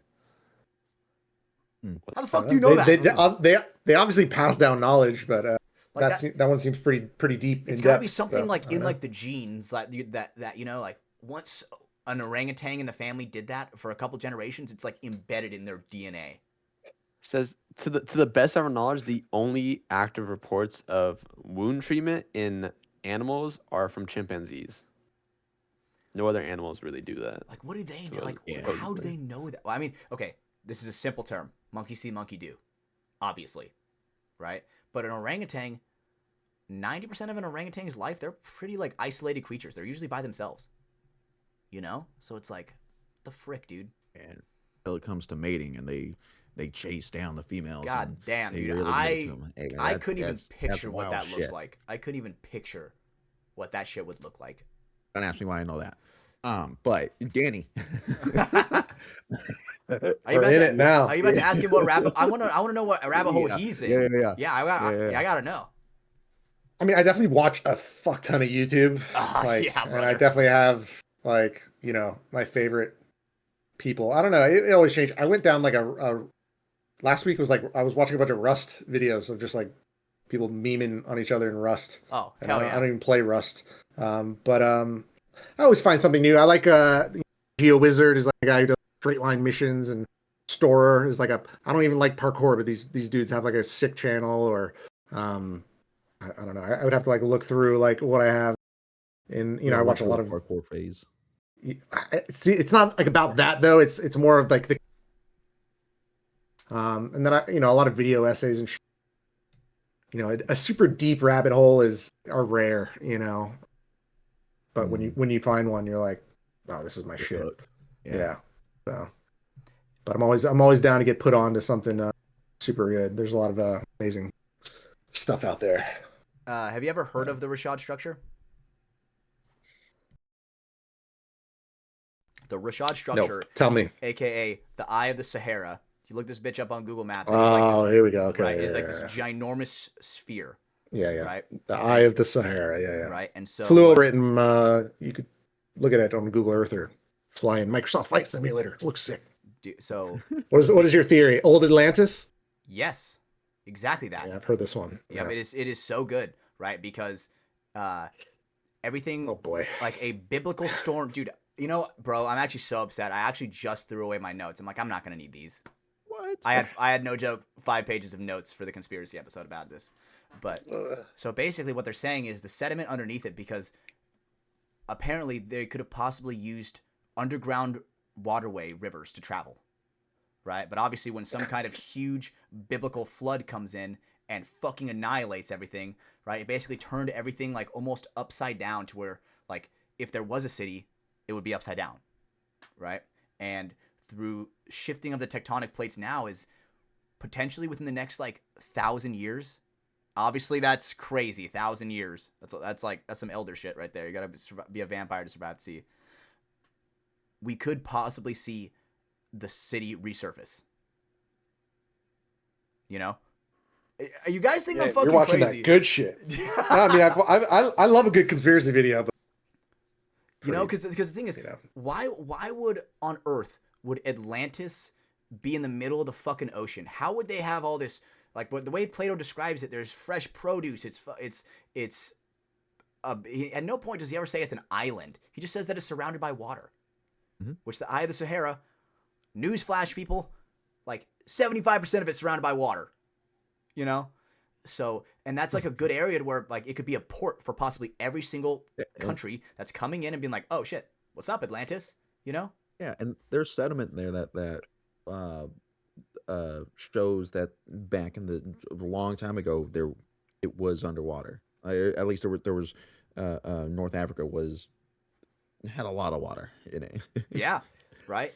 So I mean, the erosion lines even show it with like the erosion like going over into the eye, where it's like, I mean, there are even like, I forgot what it was, like certain kind of like species of fish or crustacean or something like that. That was like, for some reason found there where it's only supposed to be like it's like a deep sea creature, you know? So it's like, I don't fucking know, dude. The Rashad structure truly is a mystery that I obviously think about at least 3 times a day.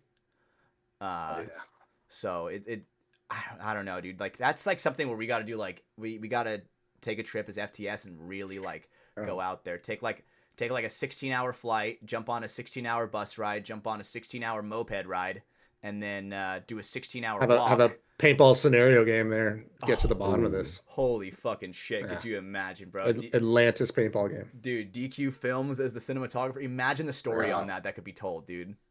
The first paintball players to ever play on Atlantis. Oh my god. That video would go fucking insane. Oh my god.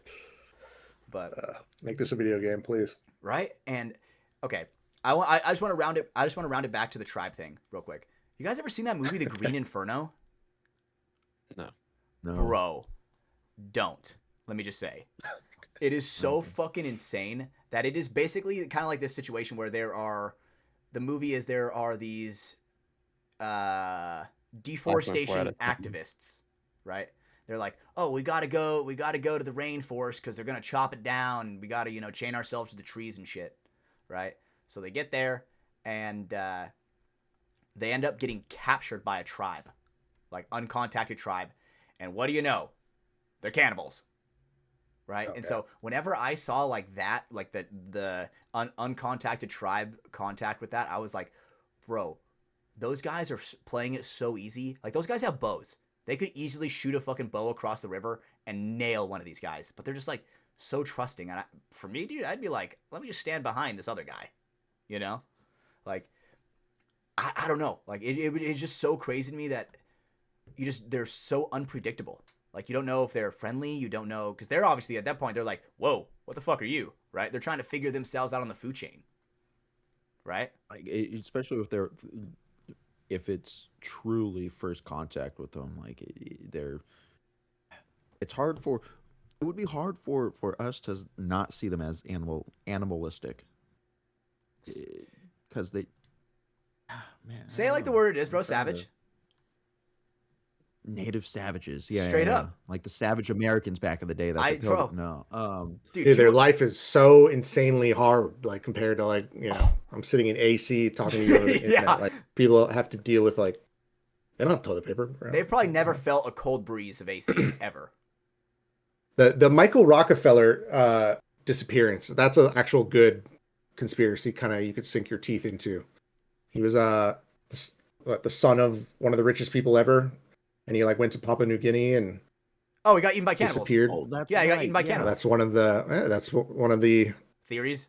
there's been like, a resurfacing of, No way. joined them, and there's some good like little if you like a good conspiracy, check that one Holy out. Shit, that's actually crazy. Because, bro, no way I'm giving fucking Elden Ring for a fucking G-string thong and my fucking ball sack hanging out of that shit. No way. What I would give to Halloween? make- One day out of the year, buddy. That's one day. I'm not trying to live Halloween every day. That's crazy, you know? But oh my god, dude, like, because the thing is, what is it? North Sentinel Island. You guys have to be familiar with that shit, right? Yeah, fuck yeah. Dude, so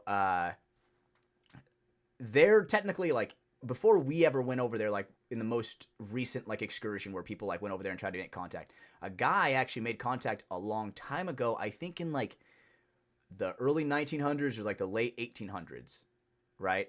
And the reason why they're so hostile towards outsiders is because they basically like offer them a deal where it's like, hey, like you come with us and blah, and they took some people and they never came back. And obviously they're like, whoa, dude, you took our people and never coming back. So that's why they're so hostile towards outsiders, because the last one that came in took their fucking people. Then a guy, I forgot, a pretty rich guy, I think it was an explorer, crashed on the he crashed on the shore, and it's so interesting because he crashed a metal boat. Now all the natives, if you look at a lot of their weapons and their bows, dude, they have like metal attached to it because they've never had access to something like that. Yeah, I thought it was like a little like shipping boat with It was like a with little supplies metal. on it. It was like a little metal shipping boat. Yeah. I think you can see it from like Google Earth. Yeah, you like, can, yeah. Yeah. And But I mean, there's probably also like a disease, fucking, white guy shows up and next thing everyone's got smallpox. This dude showed up Absolutely. and half our tribe died. Then yeah, you wouldn't trust outsiders. Exactly, right? And so that's why they're just so fucking hostile, right? Where the second people even get spotted within like a mile radius offshore, those motherfuckers are Yeah, greeting them it's at the on front, site. right? And they're like trying to shoot their arrows at them, right? But they're like, well, I'm not hitting that shit. I'm not a fucking phase member. All right, Danny, you're exiled to Sentinel Island. Okay. What Fuck. Oh, three this is so items are good. you taking, and what two people are you able to or do you want by your side? You and two Three others are items. exiled, That and is you get so three good. items. That is so good. I mean, I guess just like a hatchet is probably like a good, useful item. I mean, I don't know, a firearm maybe. Some, Does a firearm and the mag count as That's two one. different things? No, Yes. count as one. Count as one. No. Boo. Actually, all right. One mag in the gun should count as one. I'll give you one. Yes, I'll give you one. But any extra ammo, that's Yeah. one item. Okay, so is it What like else do you is it like my need? personal carry? Because if so, I could probably wipe out the whole fucking island. You know what I'm saying? yeah, I need like one AR. Yeah. I guess you can take them. One bullet per. But dude, Yeah, like, am I trying to like just survive there, or do I have to like defend myself? Fucking, You're exiled. fuck. You're exiled. Just in a I hospital. don't know, a satellite phone so I can call somebody to get me the fuck off this island. that is a great idea. No. The No, world that's exiled. just cheating. you. The world Okay. exiled you, bro. Got kicked Yeah. out of every single country. Holy shit, bro. Now DQ's island.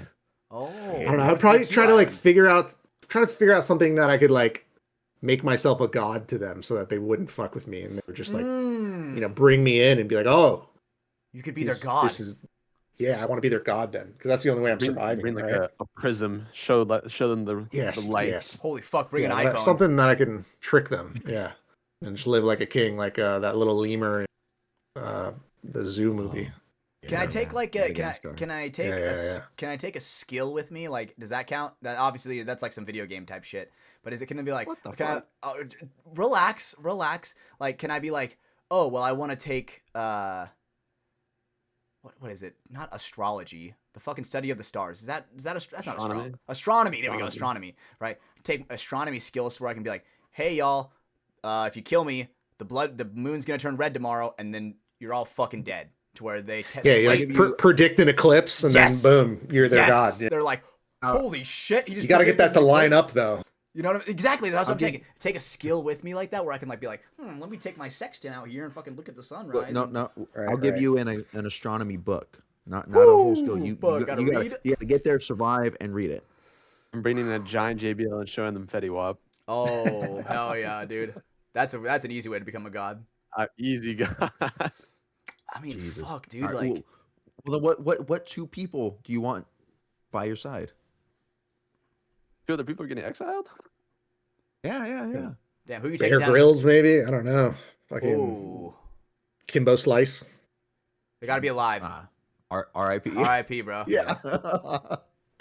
Bear Grylls. I'd Yeah. rather have less Stroud, I think. I think I would too, if I'm being honest. If we're talking survival guys. Oh no, Man. Luke from the Outdoor Boys. I Yeah, am I was definitely thinking, taking yeah. him, dude. Oh my god, you ever seen when he shoots at a bear, bro? Arnold. He's locked in.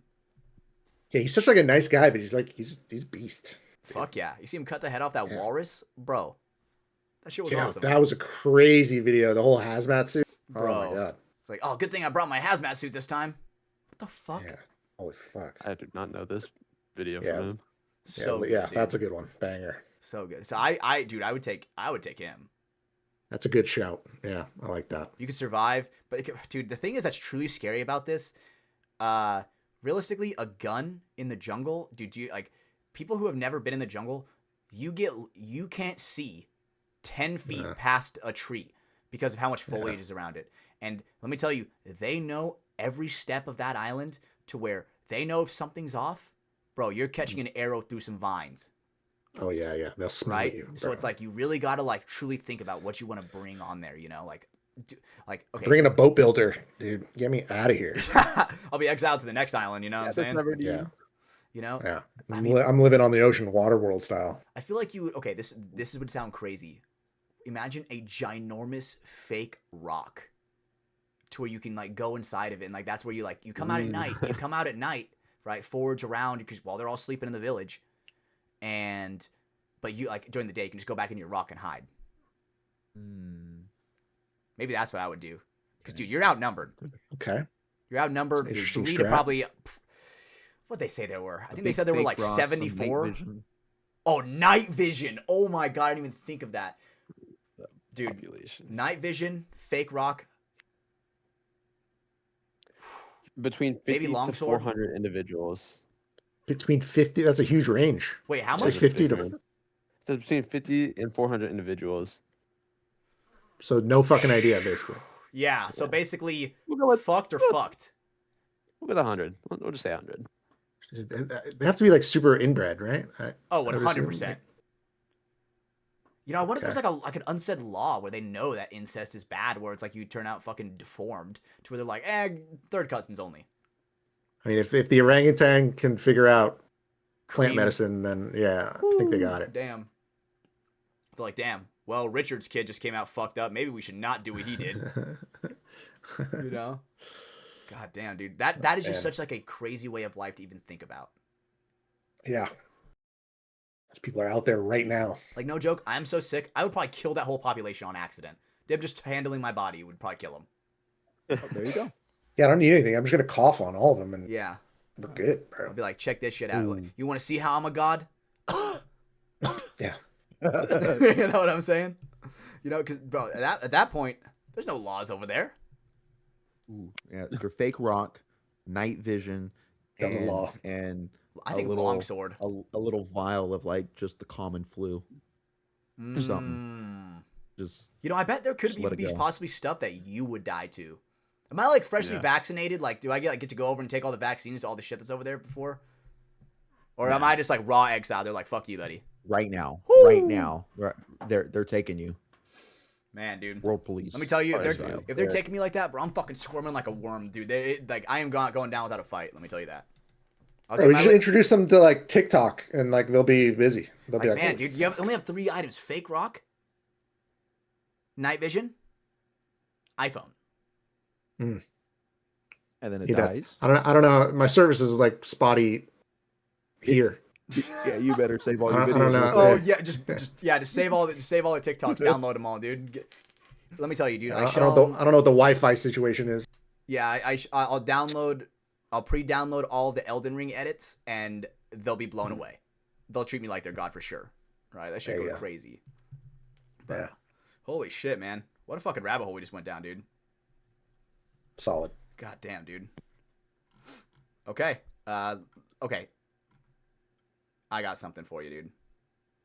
Okay.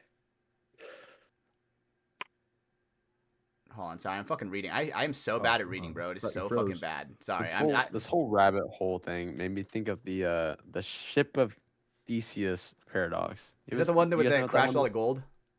No, that's the one where it's like if you take a boat and you replace the planks one by one Oh. and build a new boat with the planks that you took off that first boat, which one's the original? The one that you took, the one that you took them off. But if So every all the piece old- of it is the- new, Yeah, all the pieces on it are on a new boat that it built. it's been replaced. Well, Which that's one's- just that, which then one's that's the just a original? completely different original. They're different. Are you So really? the original is the old one with the new parts, or the original is the new one built. Hold on, with maybe the I old just fucking parts. understood the question so wrong, bro. Holy shit. Say okay, one more time. All right, Which all right. You build a boat, right? Build And the you boat. replace the wooden planks one by one, and you create a new ship with those old planks. Which one's the original? So I create a new ship with the old planks from the first one. What the fuck is this question, bro? Oh my It's a god. paradox. whichever one has the original rudder. Boom, there you go. I like that answer. All right. I like that. Kind of like answer. your body. What every I don't know how long the period is, but 7 years cell in skins your is body. Yep. 7 years. So are you from? Are you still you? Or That's a great or- question, DQ. or is Goddamn. it Sometimes, dude. Star Trek that when you get beamed or whatever that they disassemble you through your atoms and then reassemble you elsewhere and it's not, is that truly you or is it a clone? You know, at what point If you're destroying are all you the just matter, constantly being then cloned? Yeah. if you're destroying all the matter, that's the biggest Matter part with cannot be teleportation. created or destroyed. So Exactly, right? So it's just like, he's saying disassembled and reassembled. oh my god, bro, what the fuck And does that's that even at the fucking atomic mean? level, Matter bro, cannot be it's- created or destroyed. It's impossible. So it's like, can teleportation even like that be possible without like a portal? It would have to be like a portal where it's like a dimensional rift where you walk in and you just come out, like Rick and Morty. It has to be the concept of like you move particles or something like that. Hmm. People mover. Superposition. What do you think is the closest we've been to teleporting? Do you think like, obviously, I guarantee the American government has fucked around with it. Portals too. Guaranteed. How close do you think we've gotten realistically? But I love Portal. That is a great fucking game. Portal 2. I love that game. Great. Portal 2, easily one of the top 50 games of all time. Easily. Mhm. Damn. Holy I shit. have not dude. played that. Gives you lemons. Really? Throw 'em back. That's No like, dude, Portals. that's like one of those games where it will like, you really have to like think and like break your brain because like you'll have to do some things where you shoot a portal, jump through it, shoot your portal again, carry your momentum through it to like land up on a platform, then shoot your portal on the roof to land on the ground. Yeah. It's a crazy puzzle game, but with a great story. Great story. Great I've story. never played Half-Life either. You know, I have not played Half-Life either, but I do know that game walked so many games could run because Half-Life had like so many games have a lot of Half-Life tools in it. You know, Okay. Yeah. Half-Life was fun. like I think played CS:GO is a Half-Life mod. Like that's where CS:GO originally came from, was a mod for Half-Life, if I am correct. Google that, Brando. Fact check me. But Got it. like Left 4 Dead, I'm pretty sure Left 4 Dead came from like that whole like engine came from Half-Life. You know, like so many games like you would use that engine, and you know it was just the building blocks for Like so many great games. Arma, like Arma mods, like It did come from Half-Life. CS. Yep. How crazy is that? One of the greatest esports games of all time was a mod for another game. That is so crazy to think about. And it's like, how do you make that? Where are you like, you know what? Fuck it. We're going to take your tools and go make it over here. Like, how does that even work? You know, is there like a patent process behind that? Like, I don't fucking know. It just sounds insane. God damn. Maybe. I mean, maybe you just got to pay royalties. I mean, they make so much fucking money. I bet they're fine. God damn, dude. It is so crazy to think like the video game. What is it? The video game market is worth like way more than the cinema market, like movies, sports. Like it is like video games make so much more money than everything else. It is insane. Is Grand Theft Auto like projected to? Oh, dude, you know what? Oh man, you know what? Why don't I made a game off this not even too long ago. Let me scroll back to it. It was actually pretty good. It's gonna be like the biggest single. All right. You know, release. What costs more, this item or the cost of making GTA 6? Ready for this? Cost of making it? Cost of making GTA 6. I'm talking about like what it's gonna revenue. You know, bro, that is gonna probably break the internet. Like that, I think that GTA 6 could be such a technological advancement for gaming to where it's like, I think it could have like the Avatar effect. You know how when the Avatar, the Blue People movie first came out, where people watched it and they're like, oh my God, I hate going back to my fucking dead end job and fucking sucking dick, to where it's like, this shit sucks. I want to go out and live in a utopia with a bunch of other blue people, you know? And that was like a legitimate like illness that went down where people were like, post Avatar effect or something like that, where they realized like, dude, I should not live like this. I should be living like a blue person. I wonder if GTA 5 is going to have the same effect. They're like, dude, I should fucking live my life like GTA 6. like a Florida man. It's like based on like where I grew up. It's Yeah. gonna be crazy. I'm gonna like, Man, it's projected to make $7.6 billion in the first 60 days. That's okay, I was about to say probably first 60 days, that makes sense. crazy. Because GTA 5 in 12 years, it's over 9.5 billion. Wow. Okay. In 12 years. And GTA 6 is gonna eclipse that. The crazy thing that's going to be about it is how much are they going to charge for it? I think You know? it's like 60, 70 bucks. You know, 70 okay, per- the crazy thing about this, there was actually an interview with the guy from Rockstar, like the president of Rockstar. And he's like, GTA 6 is going to be so good. He's like, if I could, I would make people pay an hourly rate to play it. And I'm like, bro, how to fucking kill your game 101? Like, I'm not trying to fucking like clock It's in, disgusting. right? No. It was funny. I was gonna mention that with how gaming is right now, almost every single good game you could find, besides like Black Ops or GTA, is like $30 or less. 100%. And I love that about how it is now. Yeah, I But agree.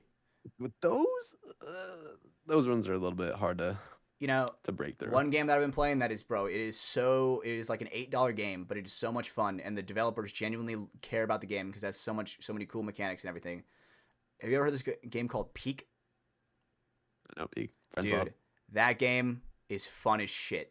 Where it's like you start. Yeah, we'll have to get a game in for sure. I've Dude, played bro. that a couple times. Oh, you played it? I think so. Yeah, it's the climbing one. Yes. Yep. Right. Yeah, we gotta like. Yeah. Yeah, you get New a update was passport, fun. right? You get a passport. All of a sudden, Yeah, yeah. I'm gonna go to the top of the mountain. Newsflash, buddy. Plane crashes. Now you gotta climb your way up.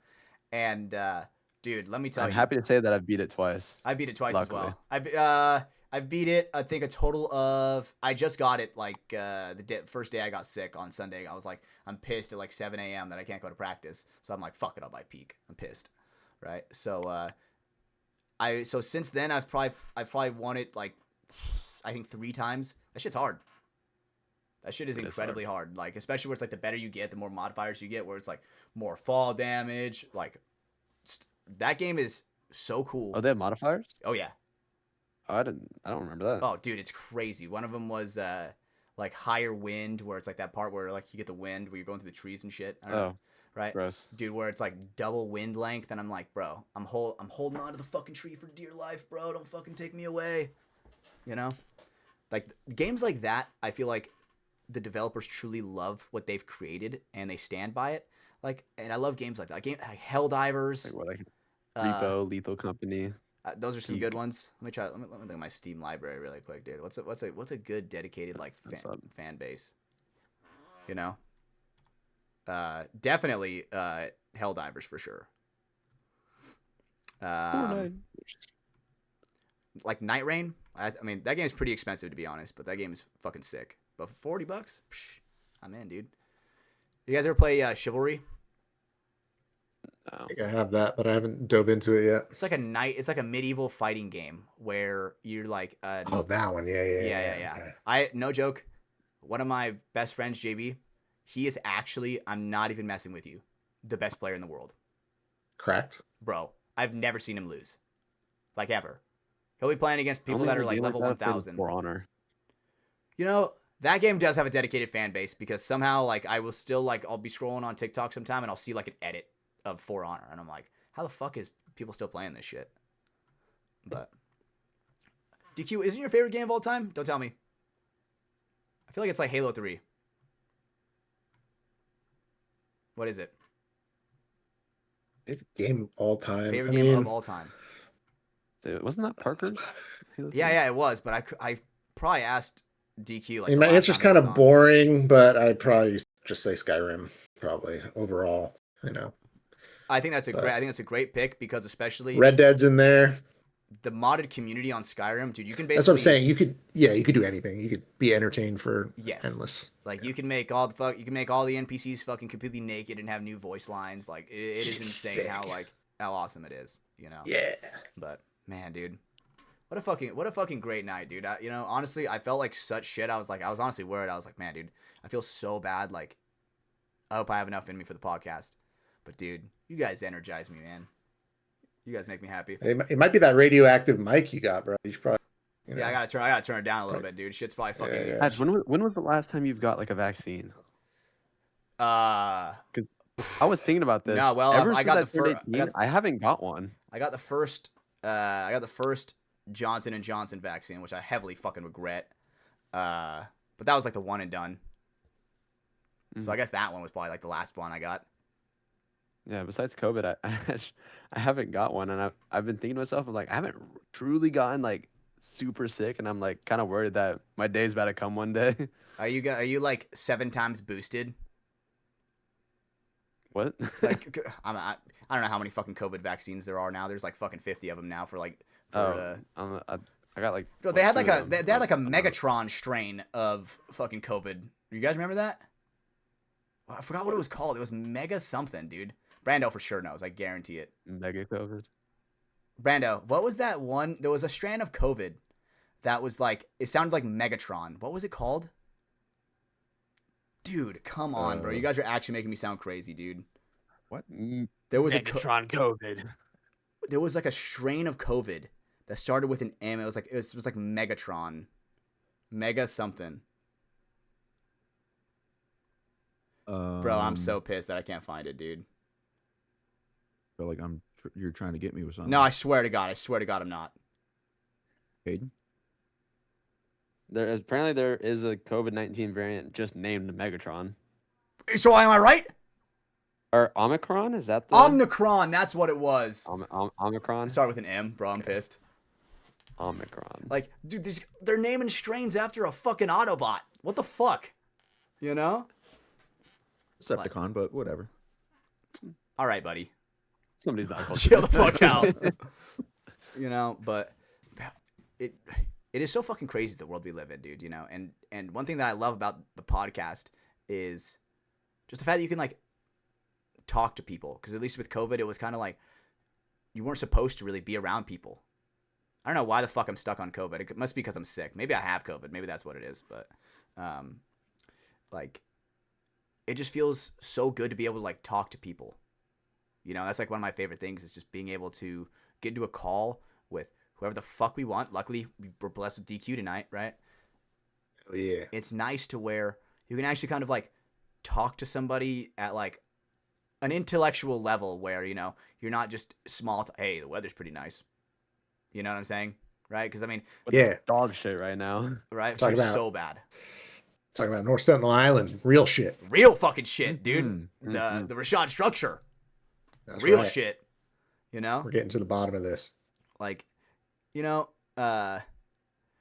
DQ. Realistically, bro, What's up, brother? we gotta find someone to be like the new guy for the conspiracy episode, because we had Nick Laval, but I don't think he likes me anymore.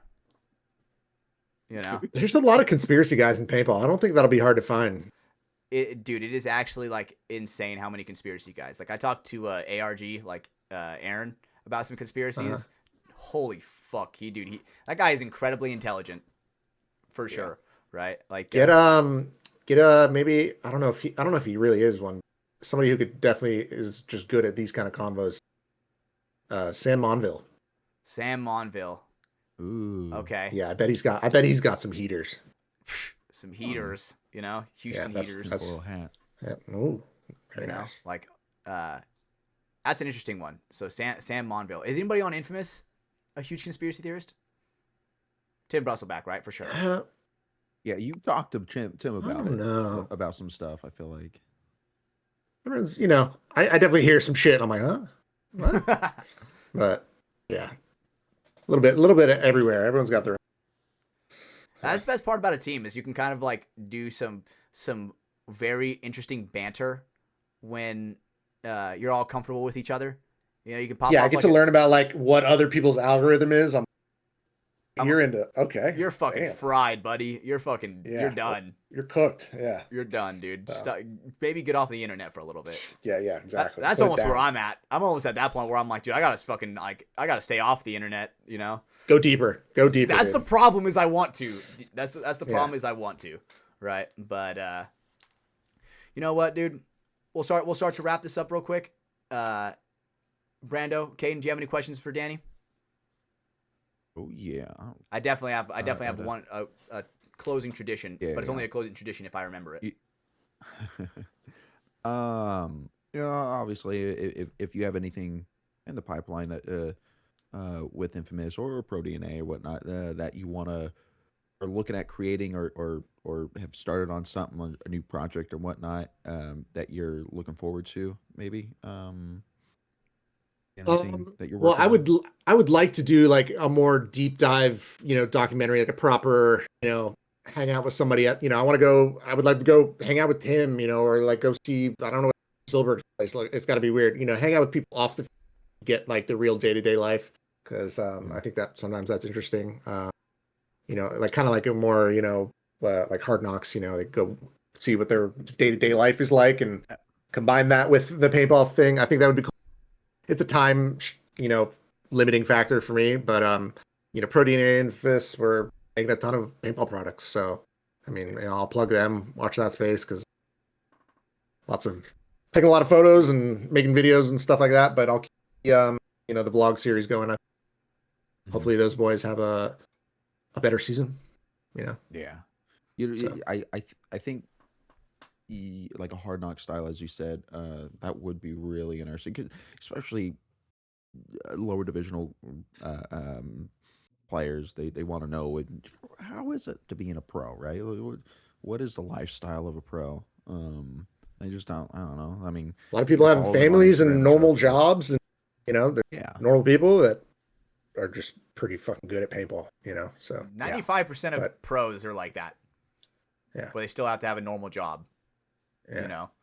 And But- what you're making on Still Infamous interesting. is so It is. storytelling. Appreciate that, guys. Yeah, we're gonna keep it going, and I'll try and make it a little bit better and keep it more current this year. This past year, my first year here was a lot of catching up and getting up to speed, but hopefully this season I can keep it, more relevant. So like by the time the tournament's over, later it's all out there and up. Not like I'm making Texas videos right now and the season's about to start. It's not gonna be like that. So we'll get it more current and just keep the content hose running. I think that Whether genuinely it's you're current or last season, we'll watch it. You're We'll do- watch it. ex- Fuck yeah. yes, Thanks, guys. exactly. Like you're doing such a good job on creating this type of content to where it genuinely doesn't matter, right? Like, I mean, at least for me, like when I was in high school, a big one for me was the Impact series, right? To where I would run home like whenever I would get the notification that the Impact series was uploaded on PB Nation, dude, I would run home like to like Fuck go yeah. capture. It's an event. Right? Exactly. It was awesome. Right? And so I think kind of what you're capturing is like that, but honestly a little bit better because you're way more around the people, right? You're not just capturing the highlights.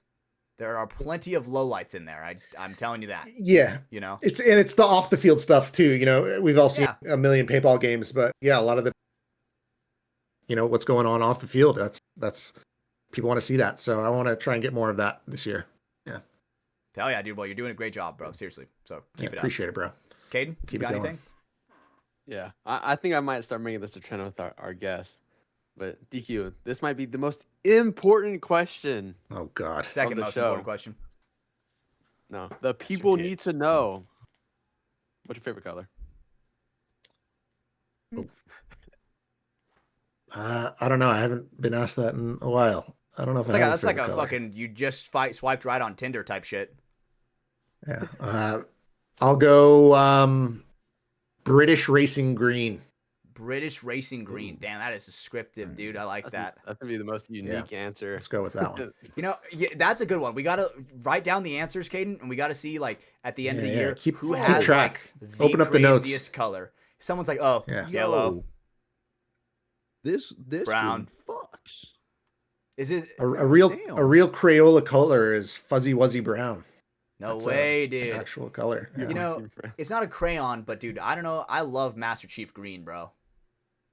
I love Master Chief This Green. is a nice green color. It's a nice green. Can you someone drop it in the chat so I can see? I don't want to type all that in. I already forgot it. I don't like that fuzzy wuzzy brown.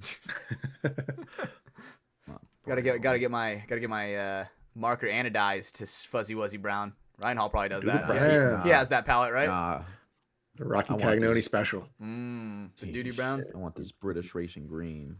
Yeah. There's some Let British me see. racing Let me see green. this. Let me see this. Ooh, I feel like I've seen. Yeah, is that a Porsche? That's definitely a Porsche.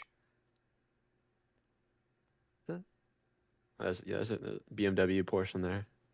Those are sick. That's That a is crazy fucking pull. sick. That is a crazy pull. Parker goes. I actually like orange. And to me, I actually fucking hate orange, to be honest. Out of all colors, you know, I actually hate orange. Fruit, mid, compared to a strawberry or a blueberry or a blackberry You know, or a watermelon. I wasn't too fond of purple until I joined DMG. I was like, I was don't the same like way. purple. I was the same way, you know. But okay, Danny, I got closing question on you, brother. If the entire world was able to hear you through a single conduit and you had like basically a microphone that could tell everybody's mind something, what would you tell the entire world?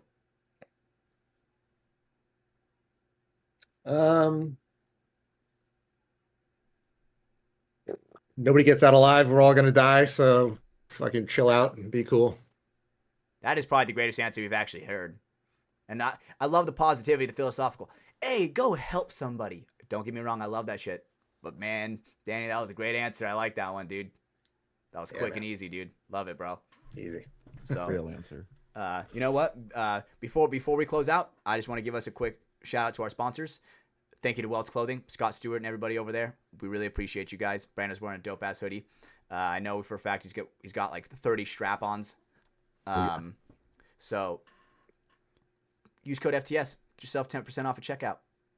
And Hormesis Paintball, Brando and Caden, they got some sick headbands on. Make sure if you guys go shop Hormesis, you guys are gonna get some dope custom stuff, hand blessed by Oliver Lang, probably, you know. And last but not least, Capital Edge Paintball Park. If you're in the Northern California area, this Saturday, if you're listening to this, it's already too late on the public platform. But Glow Ball, February 22nd, we've been hyping it up. I actually don't know if I'll 28, No, no, no, 28, no, 28. You're not too late. You're not too late. Dude, okay, thank God. I thought it was this weekend because I was like, oh man, I'm not feeling good. Like, I don't know if I'll be able to make it to that. But now, oh man, now I'm actually glad that it's the 28th. So you didn't miss it, people. Go to Capital Edge, shoot some glow ball, you know, have some fun. But yeah, let me just say, Brando, Caden, Love you guys, dude, with all my heart. Without you guys, this wouldn't even be a show. But DQ, I just want to say I got to do some last second glazing. No joke. I would watch your stuff when I was like a young kid. And growing up with DerDer and all that shit, dude, genuinely, you shaped parts of my childhood. I am not even like messing with that. To where you made me want to, like, the stuff you would portray made me realize how much I love the game and how much I love the people in the game, to where I'm like, this is what I want to do. I don't know how I'm going to find my niche. I don't know where I'm going to get in, where I fit in, but it's where I want to be. And so, dude, like, to a lot of it, dude, thank you. Seriously. And I bet there are a ton of people that would say the same thing. I really appreciate that, man. Yeah, that's awesome. And yeah, thank you for being a fucking good friend. You know, it's awesome to know you. So thank you, man. Dude, we're gonna have a random fucking 2 a.m. Minecraft sesh. Another time. I know it for a fact, right? Or maybe It's gonna happen. Maybe 2 a.m. peak. You know what I'm saying? You never know. But Hell yeah, we'll climb. Danny, tell the people one last thing. What do you got for them? It's never as good as it seems. It's never as bad as it seems. Okay, short and sweet. Fuck yeah. Well, guys, Let's go. you guys are fucking listening to From the Sidelines with my amazing co-hosts, Brando Baird, Caden Spencer, with our special guest, Danny Quinn, the man, the myth, the legend, DQ Films, potentially Danny Manhattan. Probably not, though. You never know. I'll die on that conspiracy. You know, you never know. That's what we really should have jumped into, but with conspiracies. But if you're listening to this and you made it this far, wait a fucking second. Code word, cool guy. You guys didn't even stop me. Yep. You guys didn't even stop me. sorry. I didn't know if you were actually Fucking rapping. cocksuckers. God damn. I'm browsing. Boom. Cool guy. Sent. I got cool guy. What is this? What is Gabe this? back What to is me. this? Gabe. Sorry, that I said that too fast. Yeah, Gabe to me. All right. You walk in this morning and as she gets up to the counter, she says, This I'm guy, not in a very good mood, just so you know. TikTok, Looked at her, I'm like, yeah, 'cause neither am I, gotta but, love you know, TikTok we kind when of I'm on work the around toilet. it, right? Well, you're gonna have to. This Alright, guy's well, customer service is top notch. All Okay. right. He explains he worked at a phone company, call it AT&T for now. I don't remember the company, but he was working at AT&T or something. This Karen, as he so described her, came in with her bill and stuff about being overcharged and whatnot for some God. service, right? And when he was looking at it, it was actually she was overcharged like in a previous bill, but they had just credited her like $250 or something, right? And she's looking at it and she sees the credit and she's just thinking she's charged that. So, and he's trying to explain to her, hey, no, but she kind of insults him and whatnot. You know, you people, you don't know what you're talking about. Like, I just need this. And so he gives the corporate a call or something, and he's trying to explain to him, hey, this customer wants this off, and you know, the guy that he's talking to is like, all right, it's a credit. He goes, I know, but she's really insisting on taking this off. So what he did, and he did exactly what the customer did, right? It's the customer is always right. She got her credit taken away, and so she was charged double, for you know, whatever service that she had or didn't want or whatnot. So I don't know. I just thought it was a good, nice little heartwarming Karen moment that I really like. Gabe Actome on TikTok. Yeah, look, he has Okay. one good video. Hell Did I yeah. hear this wrong? So she lost money by getting the thing taken off? Yes. Yeah. So She got the So credit good. taken off. So What a dumb bitch. Have you guys ever worked in like a service like that where you guys have to deal with Karens all the time? Karen or Caden, I already know you do. So, Danny, you ever worked in like food service or like retail or anything like that? You know, I worked at, you know, sandwich shop and stuff, but I've never really had any horror experiences.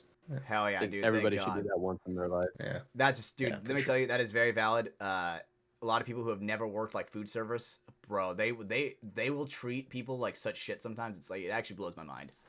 But you know, that is a lot of pressure right there, especially when you got to make your sandwich in front of somebody, bro. You don't make it the way they want it, they're bitching out for sure, right? But all right, what's the code word of the week? Code word of the week.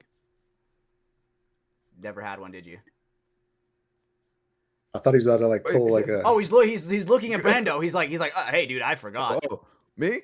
Oh, me? You want me? I was waiting on you. I to was get waiting forward. on Caden. Me? Ah, shit. I got the go guy. Like, looking at a triangle of like who's the do what. Motherfucker. All right. Code word of the week is Sentinel. Sentinel Island. I'm in. Okay. All right. North Sentinel Island. Sentinel. You guys hear? That's the next place we're gonna go. It's FTS. Somehow we're gonna sneak there. Even though I'm pretty sure, what is it? The Cuban military protects that shit. Something like that. Is it Cuban? Maybe it is Indian. In India. Maybe. Maybe it is India. Sumatran. I don't know. Something like that. But either Bless way, you. we're sneaking on there. We're gonna film a vlog in a fake rock. We'll see you guys there. And if you made it this far, we love you guys. So this is your boy Steven Hatch, Brando, Barron, Caden Spencer, and our special guest, Danny Quinn, DQ, the man, the myth, the legend. So if you guys made it this far, love you guys. See you guys next time. Bye.